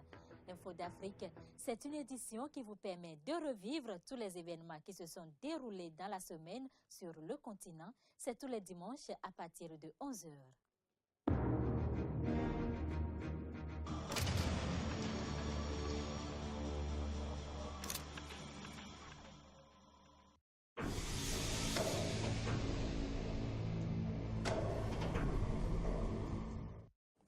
Comment comprendre les présidentielles américaines? C'est l'interrogation à aborder sur Fait croisé. Peggy Ludovic Dagba, bonjour. Bonjour à vous, Loris Freddy Davo, chers amis téléspectateurs et auditeurs, bonjour. Pour une élection qui doit se tenir en novembre prochain, novembre 2016, le monde entier est échaudé, je devrais dire même, est tenu en laisse par l'actualité des élections américaines depuis pratiquement un an maintenant, qu'il ne se passe plus de jours sans que les caméras, les projecteurs soient tournés vers ce grand pays du monde entier. Certains l'appellent les gendarmes du monde. En tout cas, cette élection vraiment offre de quoi véritablement s'interroger, puisqu'hier déjà, on peut vous dire, nous avons assisté à l'investiture de la toute première femme candidate pour ces élections présidentielles aux États-Unis et qui est vraiment l'une des favorites pour cette élection. Comment en est-on arrivé là et comment le président américain est-il choisi? Voilà le grand élément qui va fonder le débat de ce matin et qui reçoit le professeur Désiré Paloubi. Il est enseignant titulaire de chaire à l'université de Raleigh en Californie, en Caroline du Nord, pardon, pas Californie, mais plutôt en Caroline du Nord. Bonjour professeur. Bonjour Peggy, c'est un plaisir, un réel plaisir pour moi d'être sur ce plateau de nouveau. J'ai bien envie de faire tenir cet entretien en anglais. Malheureusement, il est très limité, mon anglais. Nous allons nous contenter simplement du français. Mais pour nous intéresser à cette élection américaine, qu'est-ce qu'elle a, cette élection américaine, de si intéressante, de si importante pour attirer et pour vraiment, je vais dire, entretenir l'attention au plan mondial pendant autant de temps? Merci Peggy pour ta question. Comme vous l'avez constaté, il y a des événements, n'est-ce pas, qui attirent l'attention de tout le monde, partout dans le monde. Quand l'événement se produit dans un pays comme les États-Unis, quand l'événement se produit dans un pays comme la Grande-Bretagne, souvenez-vous de l'événement Brexit. Alors, le Béninois Landa en était informé. Alors, cette fois-ci, c'est les élections présidentielles aux États-Unis. Je crois que c'est un événement de grande envergure, de grande importance. D'abord pour les citoyens américains et ensuite pour le reste du monde. Pourquoi c'est si important pour le citoyen américain? Il veut être vraiment informé de ce qui se passe chez lui, de ce qui le touche. Parce que c'est de la démocratie qu'il s'agit. C'est-à-dire le pouvoir du peuple, pour le peuple et par le peuple. Il est vrai, la démocratie n'est pas forcément l'apanage des Américains, c'est pas né aux États-Unis, c'est l'ancienne Grèce et puis les anciens pays démocratiques que nous connaissons. Mais les États-Unis, de très longue date, depuis des siècles, ont su maîtriser ce que nous appelons donc la démocratie. Maîtriser, c'est un peu trop dire, parce que la démocratie, elle n'est pas acquise une fois pour de bon. C'est une quête permanente. C'est une quête permanente. Alors il faut la surveiller, il faut l'entretenir. C'est de ça qu'il s'agit. Et les États-Unis ont une expérience assez riche et qui attire l'attention du monde entier. Choisir un président aux États-Unis, c'est un événement mondial, un événement capital. Parce que c'est le président qui va définir la politique, qui va proposer un projet de société, selon qu'il soit de la gauche, de la droite ou du centre. J'allais dire républicain, démocrate, ou démocrate. Et c'est très important. Alors, vous avez mis en lumière deux camps, les démocrates, les républicains. Est-ce que le système américain a toujours été gouverné par ces deux camps ou, en tout cas, quelle est l'origine? Comment en est-on arrivé là? En comparaison, par exemple, au système béninois, où nous crevons pratiquement le palier des 200 partis politiques, là-bas, on n'a que deux blocs. Comment ça se fait? Oui, ça fait un peu curieux. Vous savez, la démocratie, c'est pluriel. Ça veut dire la voix de tout le monde. Mais au fait, nous ne pouvons pas nous focaliser sur l'idiosyncrasie, c'est-à-dire les idées, je dis des personnes. La démocratie n'est pas attachée à une personne. Quand on dit le parti démocrate, ce n'est pas le parti de Hillary, le parti de Bill Clinton, mais c'est le parti démocrate. Tous ceux qui se revoient se retrouvent dans leur vision, dans leur idéologie politique. Au départ, bien sûr, il y a eu un certain nombre, même pas aussi important que ce que nous avons au Bénin. Ce que nous avons au Bénin aussi, c'est pas mauvais, parce que c'est tout au départ. Lorsque vous êtes dans l'euphorie, quand vous êtes libéré, et que vous pouvez vous exprimer comme vous le jugez utile, vous voyez, dans cette euphorie, il y a des rassemblements, des regroupements, etc. Peut-être de même vision, ben, on commence par peut-être son quartier, son village, etc., etc. Ben, les Américains, parce qu'ils sont avancés, du point de vue donc qu'est-ce que j'allais dire? C'est des gens qui savent lire, ils savent écrire. Ils savent ce que c'est que la démocratie. Ils savent lire leur constitution. Ils ont vaincu l'analphabétisme. Ils ont vaincu l'analphabétisme. Alors, on ne peut pas comparer ça au Bénin où on est encore peut-être à 80%. Il y a une minorité qui détient encore. Encore faut-il se demander si cette minorité comprend vraiment ce que c'est que la démocratie. Mais les Américains, comme je le dis, ils ont vaincu l'analphabétisme et ils ont su mettre ensemble toutes les énergies.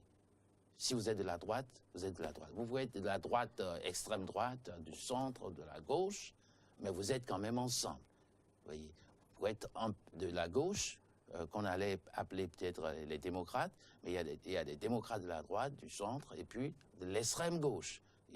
C'est comme ça que les petits partis comme Libertarian et puis d'autres partis, même le communisme que l'on craint si tant aux États-Unis, ça existe dans la tête de certains, n'est-ce pas?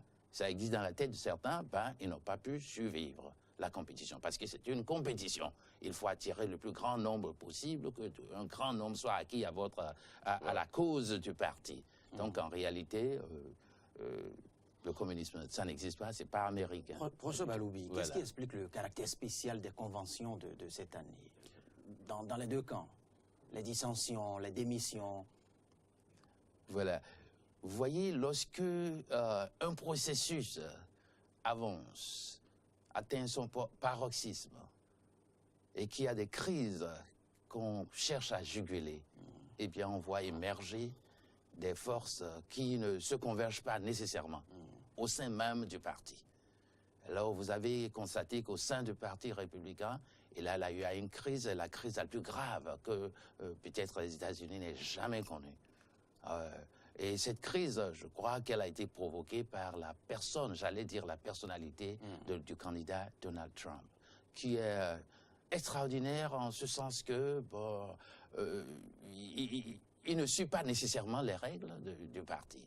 Et je ne sais pas s'il prétend les ignorer, mais il les défie. Et comment comprendre que quelqu'un décide seulement de se foutre des règles du parti, mais qu'il n'en réussisse à devenir le candidat?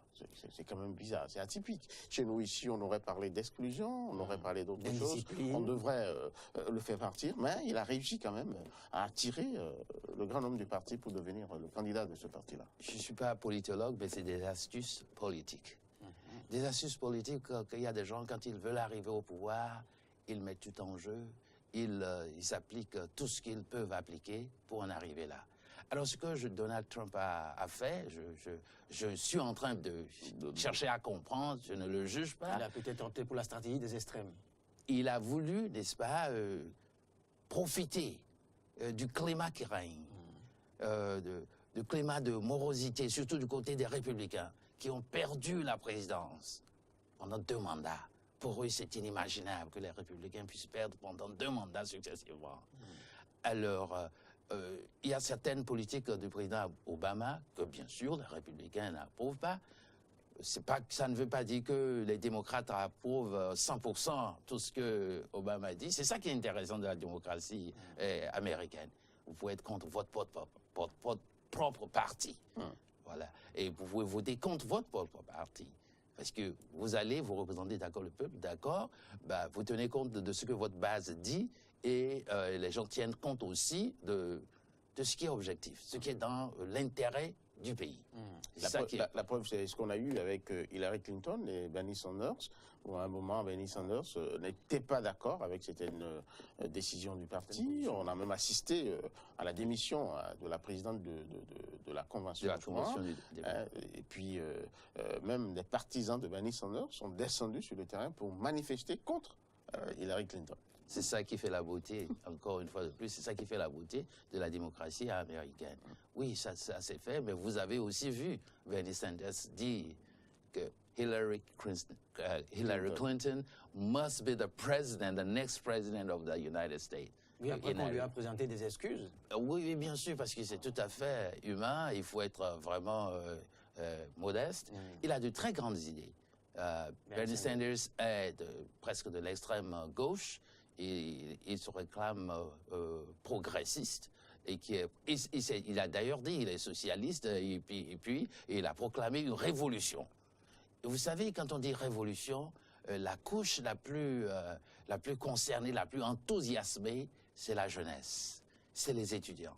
Lorsqu'on propose par exemple que tout le monde aurait de bourse, ou que tout le monde irait à l'université de façon gratuite. Alors qu'à l'heure où nous parlons, pour aller à l'université et terminer son bachelor degree ou bien son master degree, il faut avoir de l'argent. Vous finissez, vous vous endettez. Vous avez 30 000 $, vous avez 60 000 $, 100 000 $ à payer, de dette. Alors ça fait des millions. Sortir de son master, ça fait 50 millions. Alors qu'on ne sait pas si on va même trouver du boulot, je crois que c'est écœurant. Mais quand quelqu'un vous propose un projet de société où l'université est gratuite, alors les gens ont vu ça, que vraiment c'est l'aubaine, c'est le paradis, si bien qu'il a gagné le cœur des femmes et des hommes qui font partie de cette couche estudiantine, et qu'on soit étudiant ou pas, quand on est jeune, on éprouve les deux camps ont surmonté maintenant les dissensions, les conventions ont eu lieu. Oui. On a maintenant en face un Donald Trump et Hillary Clinton, une ancienne première dame et puis ancienne diplomate. Si on devait tenter de lire les chances, oui. Avant peut-être les chances, qu'est-ce qui fait la différence fondamentale entre les deux, Donald Trump et puis Hillary Clinton? C'est vrai, elle est démocrate, Hillary, l'autre est républicain. Justement, qu'est-ce qui fait la différence entre les républicains et les démocrates? Vous voyez, ce qui, moi, m'embête, heureusement, je vote indépendant aux États-Unis. C'est-à-dire, je ne suis pas enregistré républicain ou démocrate. Je vote indépendant, on appelle ça non-affiliated. Non-affilié, c'est-à-dire que je vois ce qui se passe et je choisis le camp qui, n'est-ce pas, profiterait à la nation américaine, aux intérêts des immigrants, parce que je suis un immigrant après tout. Je suis né au Bénin, naturalisé américain. Donc je vois tout cela, les questions sociales, la santé, l'éducation, et je choisis. Parce que les démocrates ne sont pas toujours, ils n'ont pas toujours raison, les républicains n'ont pas toujours raison non plus. Mais chaque côté veut, n'est-ce pas, prendre le pouvoir. Et c'est tout à fait normal. La grande différence entre républicains et démocrates, comme moi je le vois, les républicains ont toujours une opposition farouche. Une opposition farouche, n'est-ce pas, à tout ce que les démocrates proposent.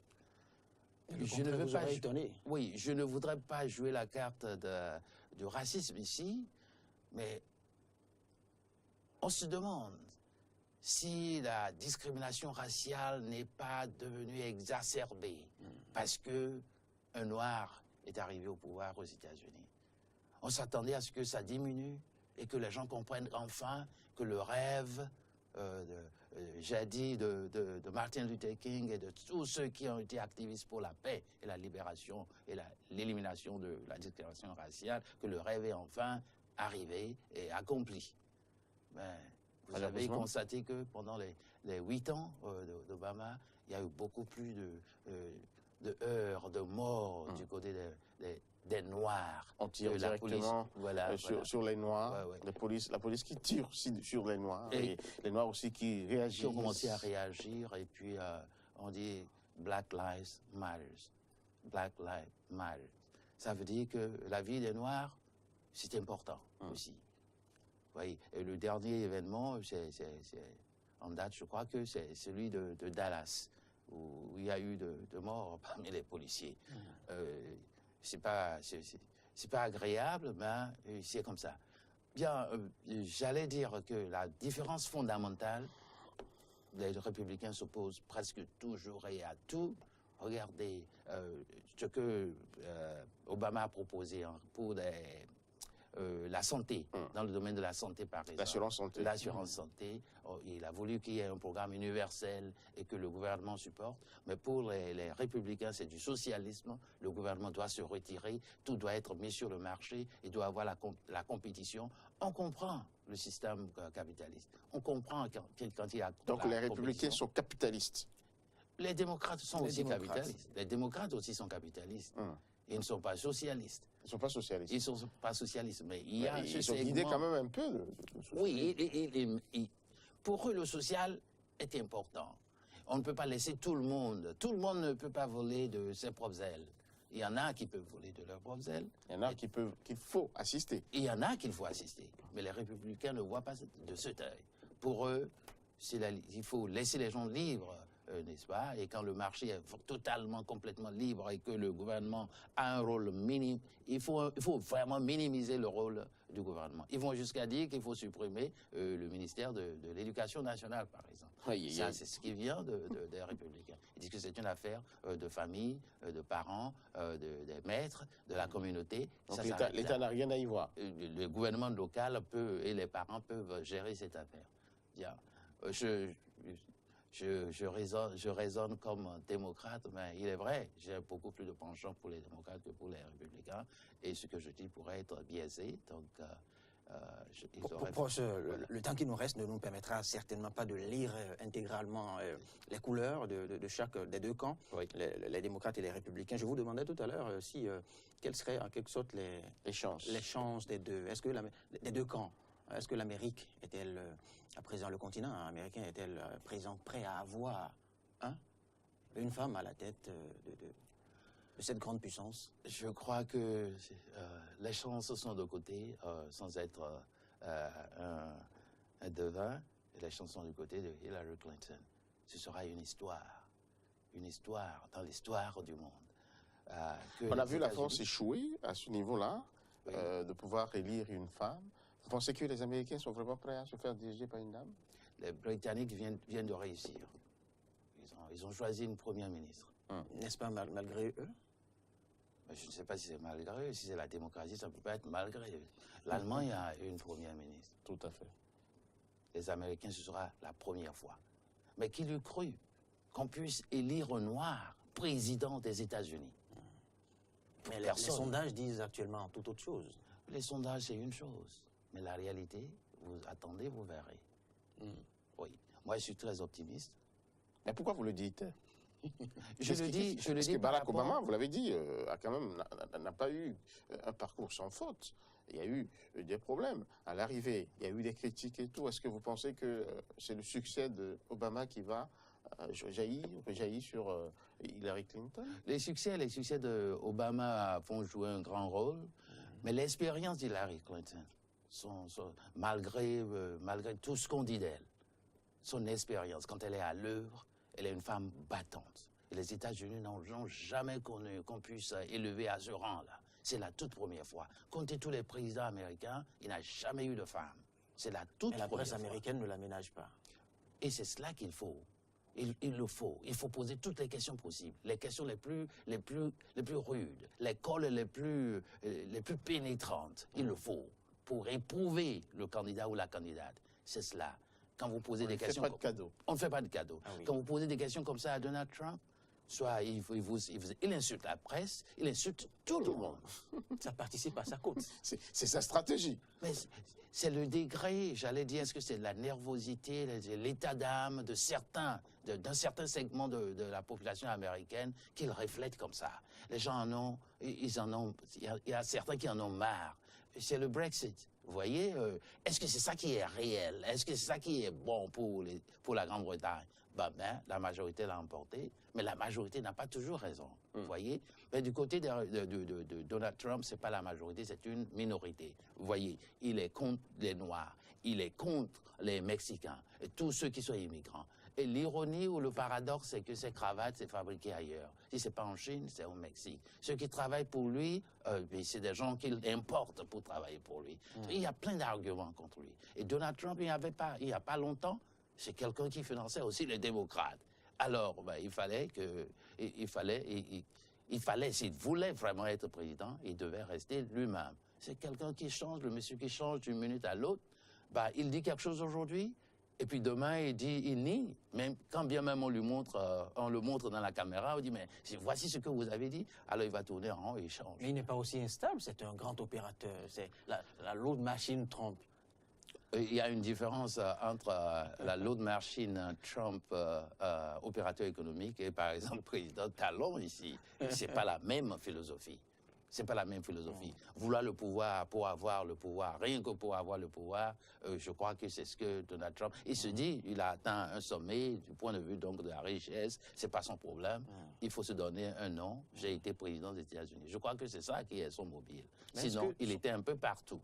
Il supportait les démocrates et les républicains, mais surtout plus les démocrates que les républicains. Mais est-ce que ce style dispersé, son verbe un peu exagéré, ne pourront pas le jouer, quand même, ne pourront pas le porter à la tête du continent, un peu comme on a vu Duterte sur les îles Philippines. Il a été aussi extrême, mais il semble que ça marche ces dernières années. Oui, ça peut marcher une partie du temps, mais pas tout le temps. Regardez l'extrême droite en France, qui se bat depuis des décennies. Depuis que moi j'étais enfant, c'est l'extrême droite. Mais tout le monde a peur de l'extrême droite. Donald Trump, c'est l'extrême droite. En tout cas, c'est la carte qu'il joue. Et ceux qui sont pour lui, je ne veux pas être raciste, c'est les Blancs, rien que les Blancs.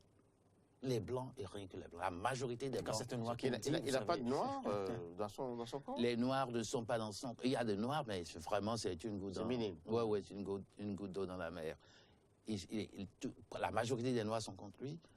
La majorité des Hispaniques, des Latinos sont contre lui. Les Asiatiques, les immigrants et tout ça sont contre lui. Et ça, c'est la communauté étrangère. Il peut s'en foutre.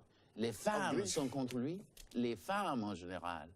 Quand vous sondez les femmes, la majorité des femmes, parce que, je ne sais pas, il a quelque chose en lui contre les femmes, ça peut être une apparence, mais ce qui sort de la bouche, ça blesse, ça déchire le cœur des femmes, ça insulte les femmes. Alors, je crois que si tu perds les femmes, tu perds les Noirs, tu perds les immigrants, eh bien, c'est terminé. Et vous pensez qu'avec tout ça, c'est Hillary Clinton qui risque de l'emporter? Voilà, tout à fait. Et avec le vice-président Tim Kaine de la Virginie. Justement, là se produit quand même un fait qu'on ne comprend pas. Bernie Sanders aurait pu être vice-président. Qu'est-ce qui s'est passé pour que Hillary Clinton préfère quelqu'un d'autre à lui? C'est peut-être stratégique. Vous voyez, on aurait pu dire la même chose de Hillary Clinton avec Obama. Hillary Clinton n'a pas été vice-présidente, on l'a choisi pour... Vous savez, il y a des postes, c'est pas seulement le président ou le vice-président, il y a des postes clés, n'est-ce pas, dans le gouvernement. Et des gens, des compétences. Et il faut utiliser ces compétences-là dans le secteur qui leur convient le mieux. Je crois que c'est comme ça. Je ne serais pas surpris qu'on prenne Sanders dans un rôle où il pourra vraiment mettre en exergue et en application ses théories et puis ses pensées. Et je crois que le Parti démocrate va changer d'une manière ou d'une autre, parce que ces élections ou les primaires nous ont montré que vraiment le Parti démocrate est en train de négliger une bonne partie, n'est-ce pas, de ses adhérents.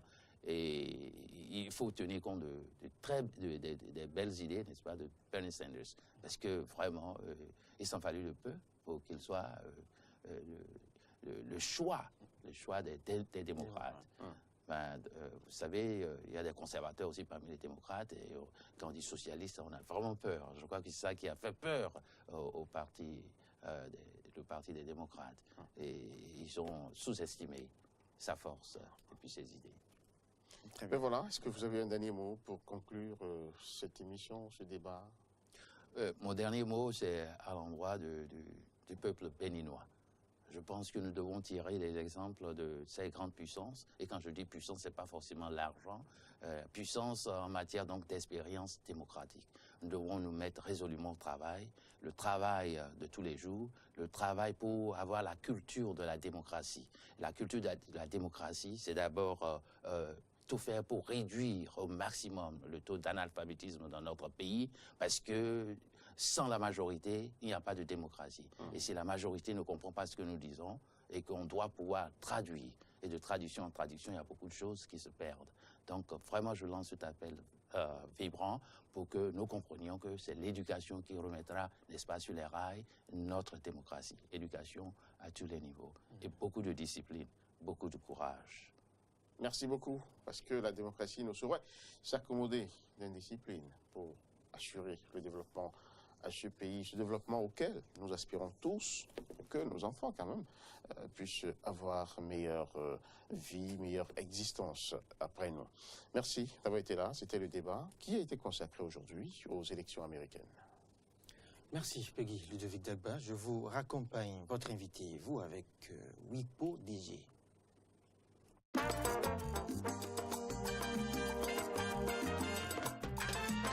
Blagadama Sokondo Maouli Gachi Kodo Kokoe Nkundo Iwe Nono Seche Ukumi Mauche Ndunakun No cambio, no cambio, no chen, no cambio, no cambio, Yesu chen, no cambio, we quiero ya una voz. No cambio, no cambio, no chen, no cambio, no cambio, Yesu chen, no cambio, we quiero ya una voz. We enwe, sana kubayi na hondo, bawe si vona kunda yibaji, asuka kwedo todo kono wanywe. Video, quand les mondes citoyens souponnent, si nous commençons à faire mon coué.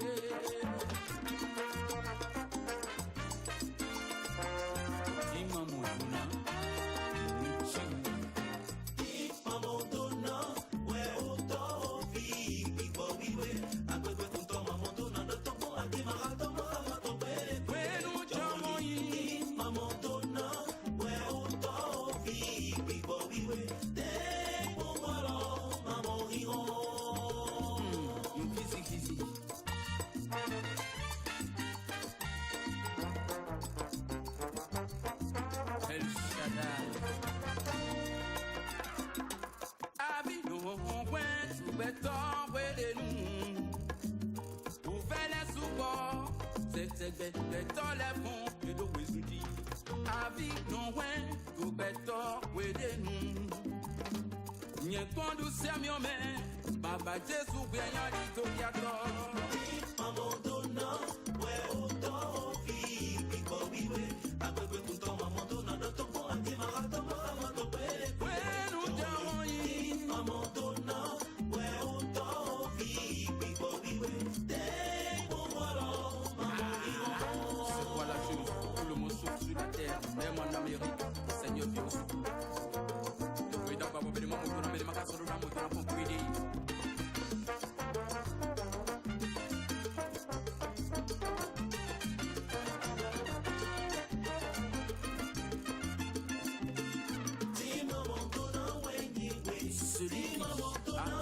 La route mère qui a capturé l'éléphant et suit la terre ferme a attrapé le requin.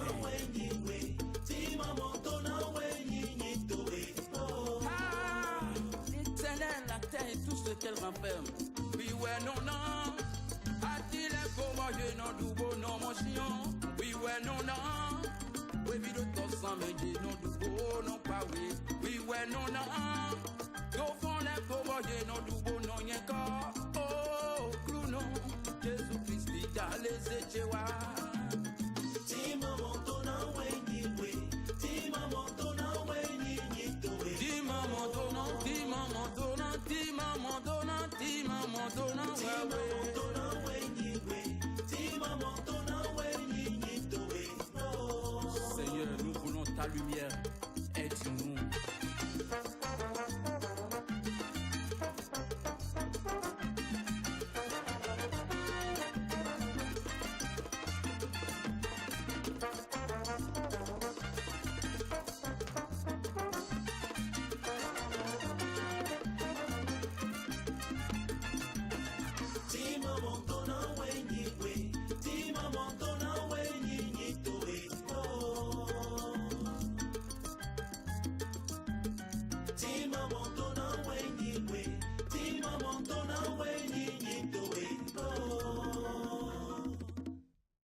Et voilà, merci à Wipo Didier pour le clip de jour qu'on pourra retrouver peut-être en toute fin d'émission.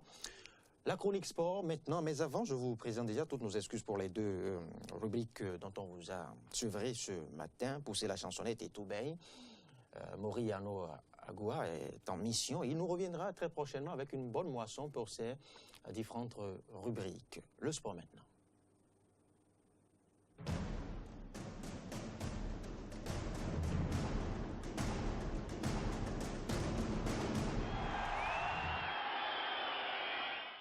Judy Kael, Polycap, Haïdinou, c'est lui qui signe, vous le savez, le sport. Bonjour.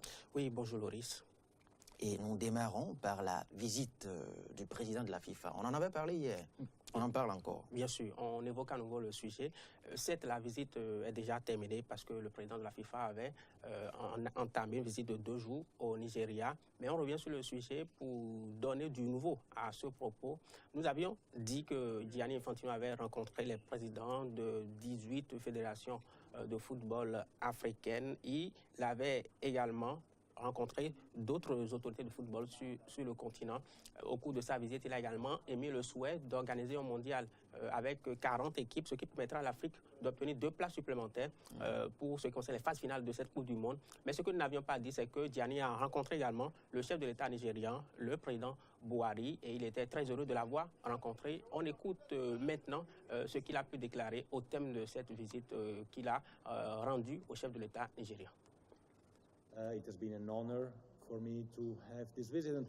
C'était un honneur de faire cette visite et de pouvoir parler avec le président du Nigeria, parce que tout le monde aime le foot, en particulier au Nigeria. Le Nigeria est, comme je l'ai dit au président, pas seulement un grand pays, mais aussi un merveilleux pays et une grande nation du football.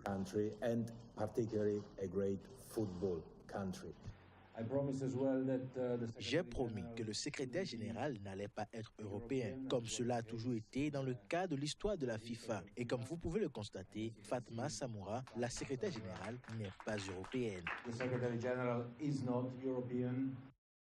Transfert maintenant, plusieurs footballeurs changent de club, dont Younous Sangaré. Oui, Sangaré, cet international sénégalais, quitte donc l'en avant Guingamp pour rejoindre Lille. Le LOSC a ainsi recruté ce joueur pour 4 saisons.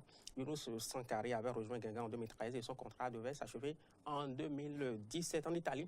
L'Argentin Gonzalo Higuaín va évoluer désormais avec la Juventus de Turin. Le footballeur argentin a donc été recruté par la vieille dame. Le meilleur buteur de la Serie A rejoint ainsi le champion en titre. Son transfert à Naples est estimé à 90 millions d'euros. On parle maintenant d'un ancien joueur de l'Italie, donc du championnat italien, le Brésilien Alessandro Pato. Il est désormais sociétaire de Villarreal en Espagne.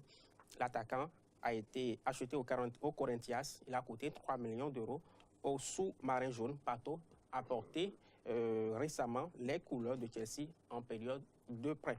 Et contrairement à tous ces footballeurs dont nous avons parlé, Samuel Eto'o, lui, ne devrait pas quitter Antalyaspor. C'est le club turc qui l'annonce, déclarant ne pas vouloir se séparer de son meilleur joueur.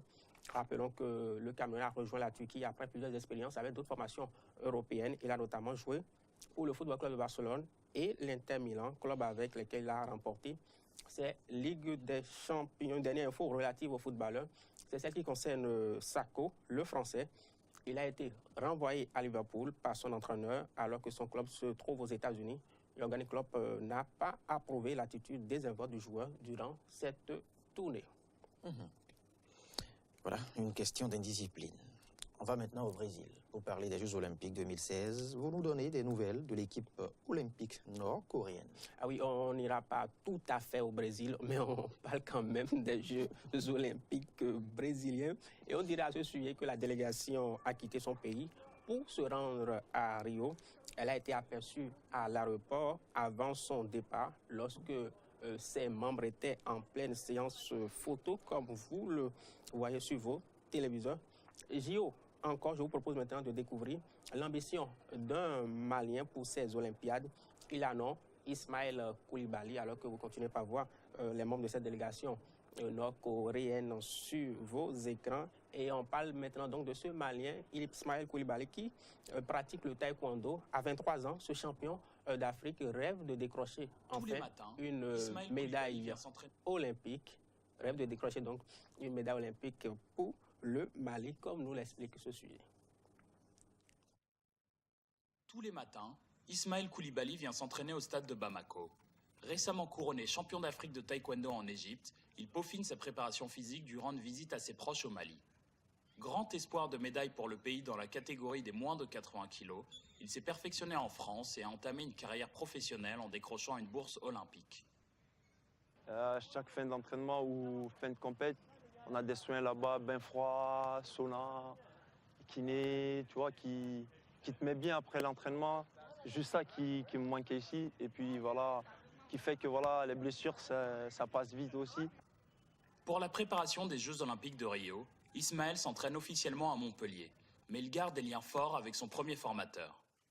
Medrissa Koulibaly l'a repéré à l'âge de 5 ans dans son club situé dans la cour d'une école d'un quartier populaire de Bamako. Le sens de ce sport n'est pas seulement d'apprendre à se battre, c'est aussi une leçon d'humanisme. On éduque les enfants comme si c'était les nôtres. Ça a été le cas pour Ismaël.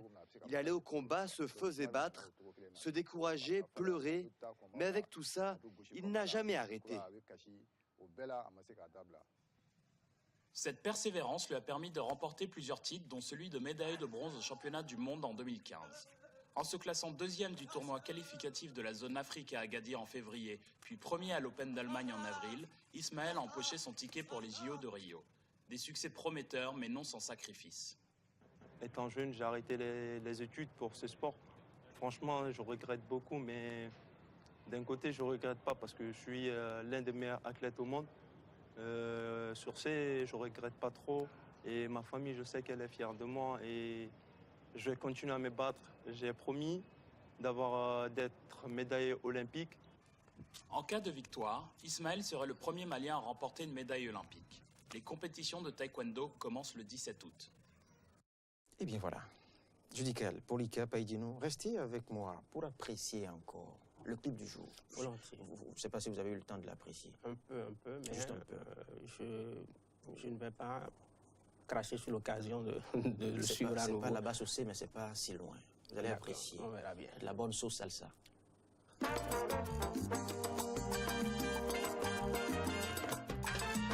Blagada Masukondo Mawudi Dachi Kodo Kokoe Nkundo Ibenono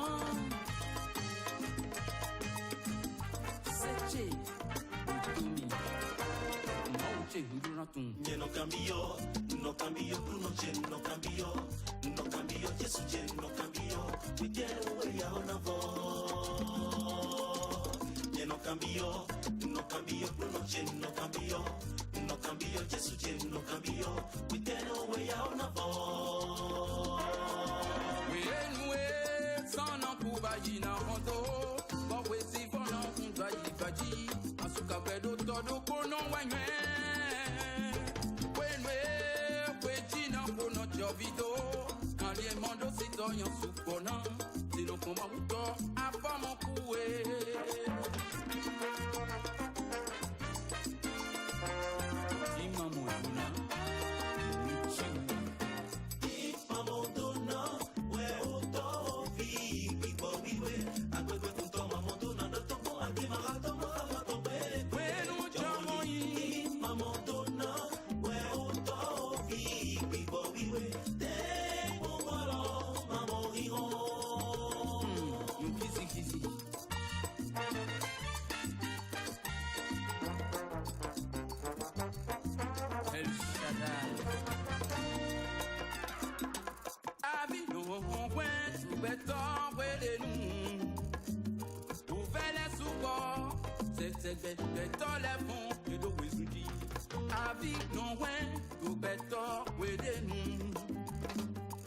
Quando se meu man, Baba Jesus ganha de toyato.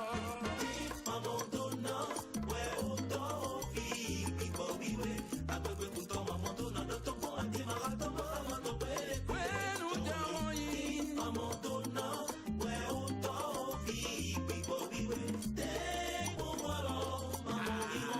C'est quoi la chose? Tout le monde souffre sur la terre, même en Amérique, Seigneur vient au secours.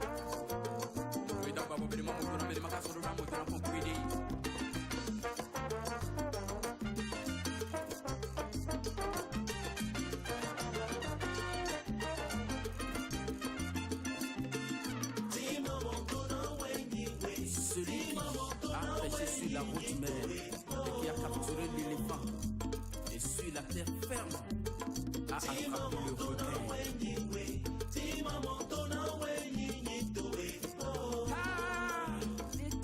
La terre et tout ce qu'elle renferme. Oui, ouais, non, non. A-t-il un courroyer, non, doubo, non, mon chien. Oui, ouais, non, non.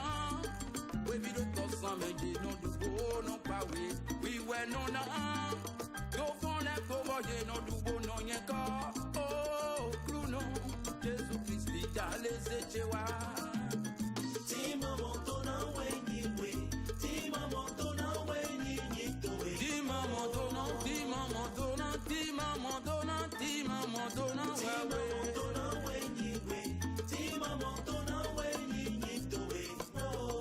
Seigneur, nous voulons ta lumière, aide-nous.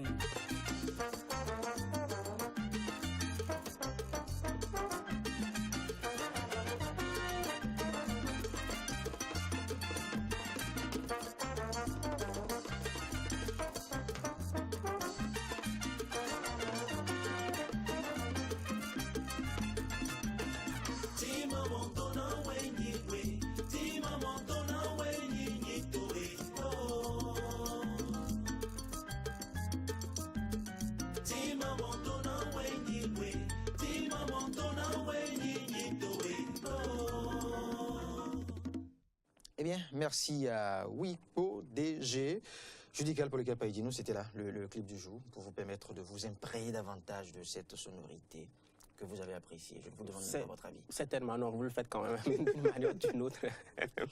Donc, on a vraiment apprécié, comme on a pu apprécier le clip du lundi dernier, dont nous avions parlé, mais ce clip mettait en valeur notre rythme, le soyo.